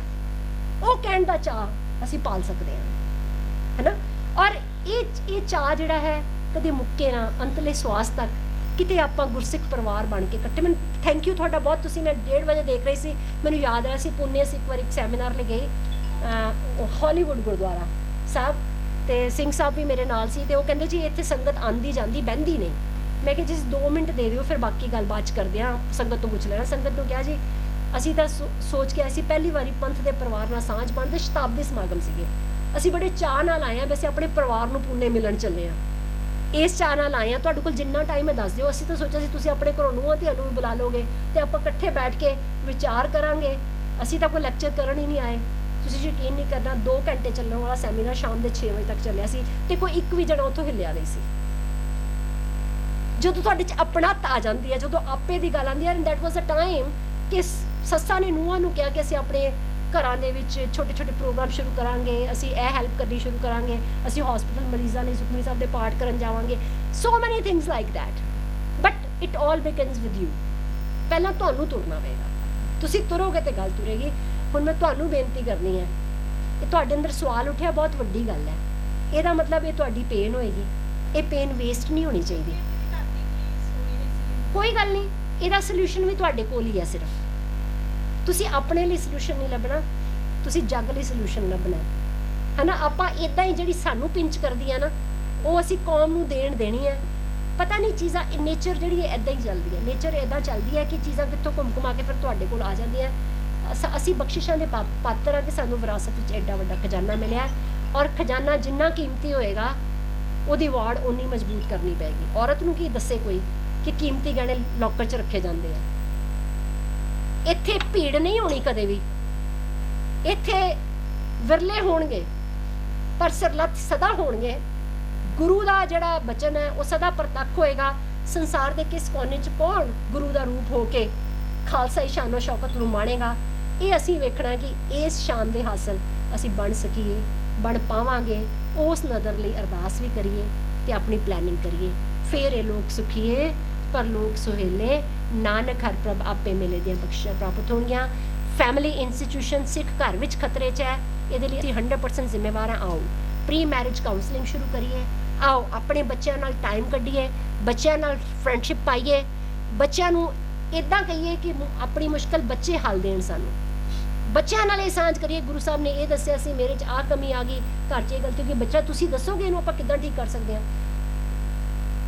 ਸਬ ਕੌਨਸ਼ੀਅਸ ਮਾਈਂਡ 'ਚ ਤੁਸੀਂ ਵੇਖਣਾ ਬੱਚੇ ਤੁਹਾਡੇ ਆਪਣੇ ਆਪ ਡਾਇਵਰਟ ਹੋ ਜਾਣਗੇ। ਪਰ ਸਾਡੀ ਨਿਮਰਤਾ ਪਹਿਲੀ ਕੰਡੀਸ਼ਨ ਹੈ, ਸਾਡਾ ਪ੍ਰੇਮ ਉਸ ਤੋਂ ਵੀ ਵੱਡੀ ਕੰਡੀਸ਼ਨ ਹੈ। ਜੇ ਇਹ ਦੋਨੋਂ ਹਲੀਮੀ ਹੋ ਗਏ ਨਾ ਸਾਡੇ ਕੋਲੇ, ਤੇ ਫਿਰ ਬੇਗਮਪੁਰਾ ਸ਼ਹਿਰ ਕੋ ਨਾਉ ਦੂਰ ਨਹੀਂ ਹੈ, ਇੱਥੇ ਗੁਰੂ ਦੀ ਬਖਸ਼ਿਸ਼ ਹੈ। ਹੋਈਆਂ ਭੁੱਲਾਂ ਚੁੱਕਣ ਲਿਖਿਆ ਮੈਂ ਯਾਚਨਾ। ਵਾਹਿਗੁਰੂ ਜੀ ਕਾ ਖਾਲਸਾ, ਵਾਹਿਗੁਰੂ ਜੀ ਕੀ ਫਤਿਹ। ਬਹੁਤ ਬਹੁਤ ਧੰਨਵਾਦ ਸਤਿਕਾਰਯੋਗ ਭੈਣ ਜੀ ਬੀਬੀ ਹਰਜਿੰਦਰ ਕੌਰ ਜੀ ਦਾ, बड़े विस्तार दे विच इस विषय दे नाल सांझ पाई भैन जी ने। और सचमुच जिवें भैन जी ने एक सवाल भी किया, साडे कोल समा नहीं हुंदा सवालों वाला, पर फिर भी सारिਆਂ ਦੇ मन में सवाल आते हैं। जे किसी के मन में कोई सवाल होवे भी, बाहर असीं एक बॉक्स लगाया, तुसीं अपना सवाल उहदे विच पा सकते हो। आपां योग समय ते उहदा भैन जी कोलों ही उत्तर पुछ के ते फिर दोबारा सांझ पा लवांगे। गुरु साहब कृपा करन। आपां जिहड़ी अज दे विषय की गल कीती है ना, इहनूं बड़ा होर विस्तार विच आपां लिजा सकते हैं। जदों भी किते साडे कोल आपां हुणे गल कीती भैन जी ने कि अज असीं एक आनंद कारज करना है, नाम है आनंद कारज है, ਉਹਦੇ वास्ते समा 1 साल पहले तय हो गया या 6 महीने पहले तय हो गया, ਉਹਦੀਆਂ ਉੱਪਰ ਵਾਲੀਆਂ ਸਾਰੀਆਂ ਤਿਆਰੀਆਂ ਵਾਸਤੇ ਅਸੀਂ ਸਮਾਂ ਕੱਢ ਲਿਆ। ਪਰ ਜਿਹੜਾ ਆਨੰਦ ਕਾਰਜ ਕਰਨਾ ਹੈ ਉਹਦੇ ਵਾਸਤੇ ਸਾਡੇ ਕੋਲ 15 ਮਿੰਟ ਤੋਂ ਵੱਧ ਸਮਾਂ ਨਹੀਂ ਹੁੰਦਾ। ਅਸੀਂ ਗੁਰਦੁਆਰਾ ਸਾਹਿਬ ਜਾ ਕੇ ਭਾਈ ਸਾਹਿਬ ਨੂੰ ਕਹਿੰਦੇ ਆ ਕਿ ਭਾਈ ਸਾਹਿਬ ਬੜੀ ਲੇਟ ਹੋ ਗਏ ਆ, ਬਰਾਤ ਲੇਟ ਹੋ ਗਈ ਸੀ, ਪੈਲਸ ਖਾਲੀ ਕਰਨਾ ਹੈ, ਅੱਗੇ ਇੱਕ ਹੋਰ ਫੰਕਸ਼ਨ ਹੈ, ਇਸ ਕਰਕੇ ਫਟਾਫਟ ਆਨੰਦ ਕਾਰਜ ਕਰ ਦਿਓ। ਇਹ ਸਾਡਾ ਅੱਜ ਇੱਕ ਰੂਟੀਨ ਬਣ ਚੁੱਕਾ ਹੈ ਔਰ ਇਹ ਅੱਜ ਦੀ ਕੋੜੀ ਸੱਚਾਈ ਹੈ। ਸਾਨੂੰ ਇਹਦੇ ਤੋਂ ਬਚਣਾ ਪਏਗਾ। जिस आनंद कारज वास्ते जिहड़ा भैन जी ने सुजैशन दिता है, बड़े लंबे समय तो इस बारे विचार कर रहे हैं, प्री मैरिज काउंसलिंग। गुरु साहब कृपा करन असीं इहनूं वड्डे पद्धर ते चलाइए। छोटे पद्धर ते चल भी रहा है, पर इहनूं वड्डे पद्धर ते लैके जाइए कि बच्चे बच्चियां नूं विआह तो पहलां ही आनंद कारज की सारी मर्यादा समझा दी जाए, दस दी जाए, क्योंकि उत्थे फिर समय की गल हुंदी है, साडे कोल समा नहीं या वो नहीं, ना ही विआह दे विच सानू पता असीं विआह ते 400 500 800 हज़ार का इकट्ठ कर लैंदे आ, पर आनंद कारज के मौके ते किन्ने कुं हुंदे ने? 15 20 25 30 40। बस मैनूं याद है एक आनंद कारज मेरे मित्र ने फरीदाबाद रहिंदे ने, उन्हां दा मैनूं स्पैशल फोन आया कि वीर जी मैं तुहाडे कोल घर कार्ड देण तां नहीं आ सकदा, पर तुसीं आना जरूर है और उत्थे बोलना भी है। वो आनंद कारज मैं अपनी जिंदगी च पहली बार वेखिया। GK गुरुद्वारा साहब पार्ट 1 पाड़ी वाला गुरुद्वारा जिहड़ा वड्डा, मैं पहली बारी वेख्या कि इन्ना इकट्ठ उस आनंद कारज दे विच, क्योंकि उन्होंने होर किते कोई इंतजाम ही नहीं सी कीता। सब तो पहला सारे रिश्तेदार गुरुद्वारा साहब इकट्ठे होए, उत्थे कीर्तन होया, उत्थे सारियां गल्लां आनंद कारज बारे बच्चों को समझाया गया। फिर लंगर हाल विच जाके ते सारियां नूं जिवें आपां पंगत च बैठ के लंगर छकदे उस तरह लंगर छकाया गया। मैं पहली बारी वेख्या कि कोट पैंट पाए हुए दाल लैके बाल्टियां दे विच दाल वरतांदे पए। ਇਹ ਇੱਕ ਮਰਿਆਦਾ ਅਸੀਂ ਆਪਣੀ ਸੰਭਾਲ ਲਈਏ। ਜਿਵੇਂ ਅਸੀਂ ਗੁਣਾਂ ਦੀ ਗੱਲ ਕੀਤੀ, ਭੈਣ ਜੀ ਕਹਿੰਦੇ ਨਿਮਰਤਾ ਦੀ ਗੱਲ, ਜਦੋਂ ਆਪਾਂ ਬਾਬਾ ਫਰੀਦ ਜੀ ਨੂੰ ਪੜ੍ਹਦੇ ਹਾਂ, ਉਹ ਸਾਡੇ ਜੀਵਨ ਦੀ ਕੀ ਗੱਲ ਕਹਿੰਦੇ ਨੇ? ਨਿਮਣ ਸੋ ਅੱਖਰ, ਖਵਣ ਗੁਣ, ਜੇਬਾ ਮਣੀਆਂ ਮੰਤ, ਇਹ ਤ੍ਰੈ ਭੈਣੇ ਵੇਸ ਕਰ ਤਾਂ ਵਸ ਆਵੀ ਕੰਤ। ਇਹ 3 ਗੁਣ ਆਪਣੇ ਅੰਦਰ ਧਾਰਨ ਕਰ ਲਈਏ, ਨਿਮਰਤਾ ਵਾਲਾ, ਖਿਮਾ ਕਰਨ ਵਾਲਾ। ਅੱਜ ਖਿਮਾ ਨਾ ਕਰਨ ਵਾਲਾ ਜਿਹੜਾ ਗੁਣ ਨਾ, ਉਹ ਸਾਡੇ 'ਚ ਨਹੀਂ, ਖਿਮਾ ਵਾਲਾ ਗੁਣ ਸਾਡੇ 'ਚ ਨਹੀਂ ਹੈਗਾ। ਅਸੀਂ ਇਹ ਜਿਹੜੀ ਆਪਾਂ ਹੁਣੇ ਸਟਾਰਟਿੰਗ ਜਿੱਥੋਂ ਕੀਤੀ ਸੀ, ਅੱਜ ਸਾਡੇ ਸਮਾਂ ਵੈਸੇ ਹੋ ਚੁੱਕਾ, ਪਰ 1 ਮਿੰਟ ਹੋਰ ਲਵਾਂਗਾ। ਜਦੋਂ ਅਸੀਂ ਇੱਕ ਦੂਸਰੇ ਦੇ ਰਿਸ਼ਤੇ ਨੂੰ ਨਾ ਪਹਿਚਾਣਦੇ ਹੋਏ ਕਿ ਉਹਨੇ ਮੈਨੂੰ ਇਹ ਗੱਲ ਕਹਿ ਦਿੱਤੀ, ਹੁਣ ਮੈਂ ਮਾफ़ ਨਹੀਂ ਕਰਨਾ, ਮੈਂ ਬਦਲਾ ਲੈਣਾ, ਇਹੀ ਕੰਮ ਅੱਗੇ ਜਾ ਕੇ ਵੱਧ ਜਾਂਦਾ। ਤੇ ਜੇ ਅਸੀਂ ਕਿਤੇ ਖਿਮਾ ਕਰਨੀ ਸਿੱਖ ਲਈਏ ਤਾਂ ਸ਼ਾਇਦ ਸਾਡੇ ਰਿਸ਼ਤੇ ਬੜੇ ਸੌਖੇ ਬਚ ਜਾਣ। ਕੇਵਲ ਦੁਨਿਆਵੀ ਪਤੀ ਨਹੀਂ, ਪ੍ਰਭੂ ਪਤੀ ਵੀ ਸਾਡੇ ਵੱਸ ਵਿੱਚ ਆ ਜਾਵੇ। तो महाराज दे बाणी दे नाल आपां जुड़ के इस सारे विषय नूं आपां समझण दा यतन कीता। भैन जी दा एक बारी फिर बहुत बहुत धन्नवाद। मैं बेनती करांगा भैन जी रविंदर कौर जी गोल्डी जी दे भाई वो भैन जी नूं सन्मानित करनगे। गोल्डी जी नाल ने वीर सतनाम सिंह जी गोलक कमेटी के चेयरमैन ने, दिल्ली कमेटी के भाई हरजीत सिंह जी, भैन जी का सन्मान करना है। भैन जी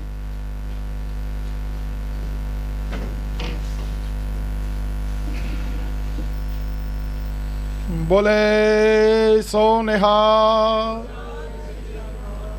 एक बारी फिर भैन जी का धन्नवाद।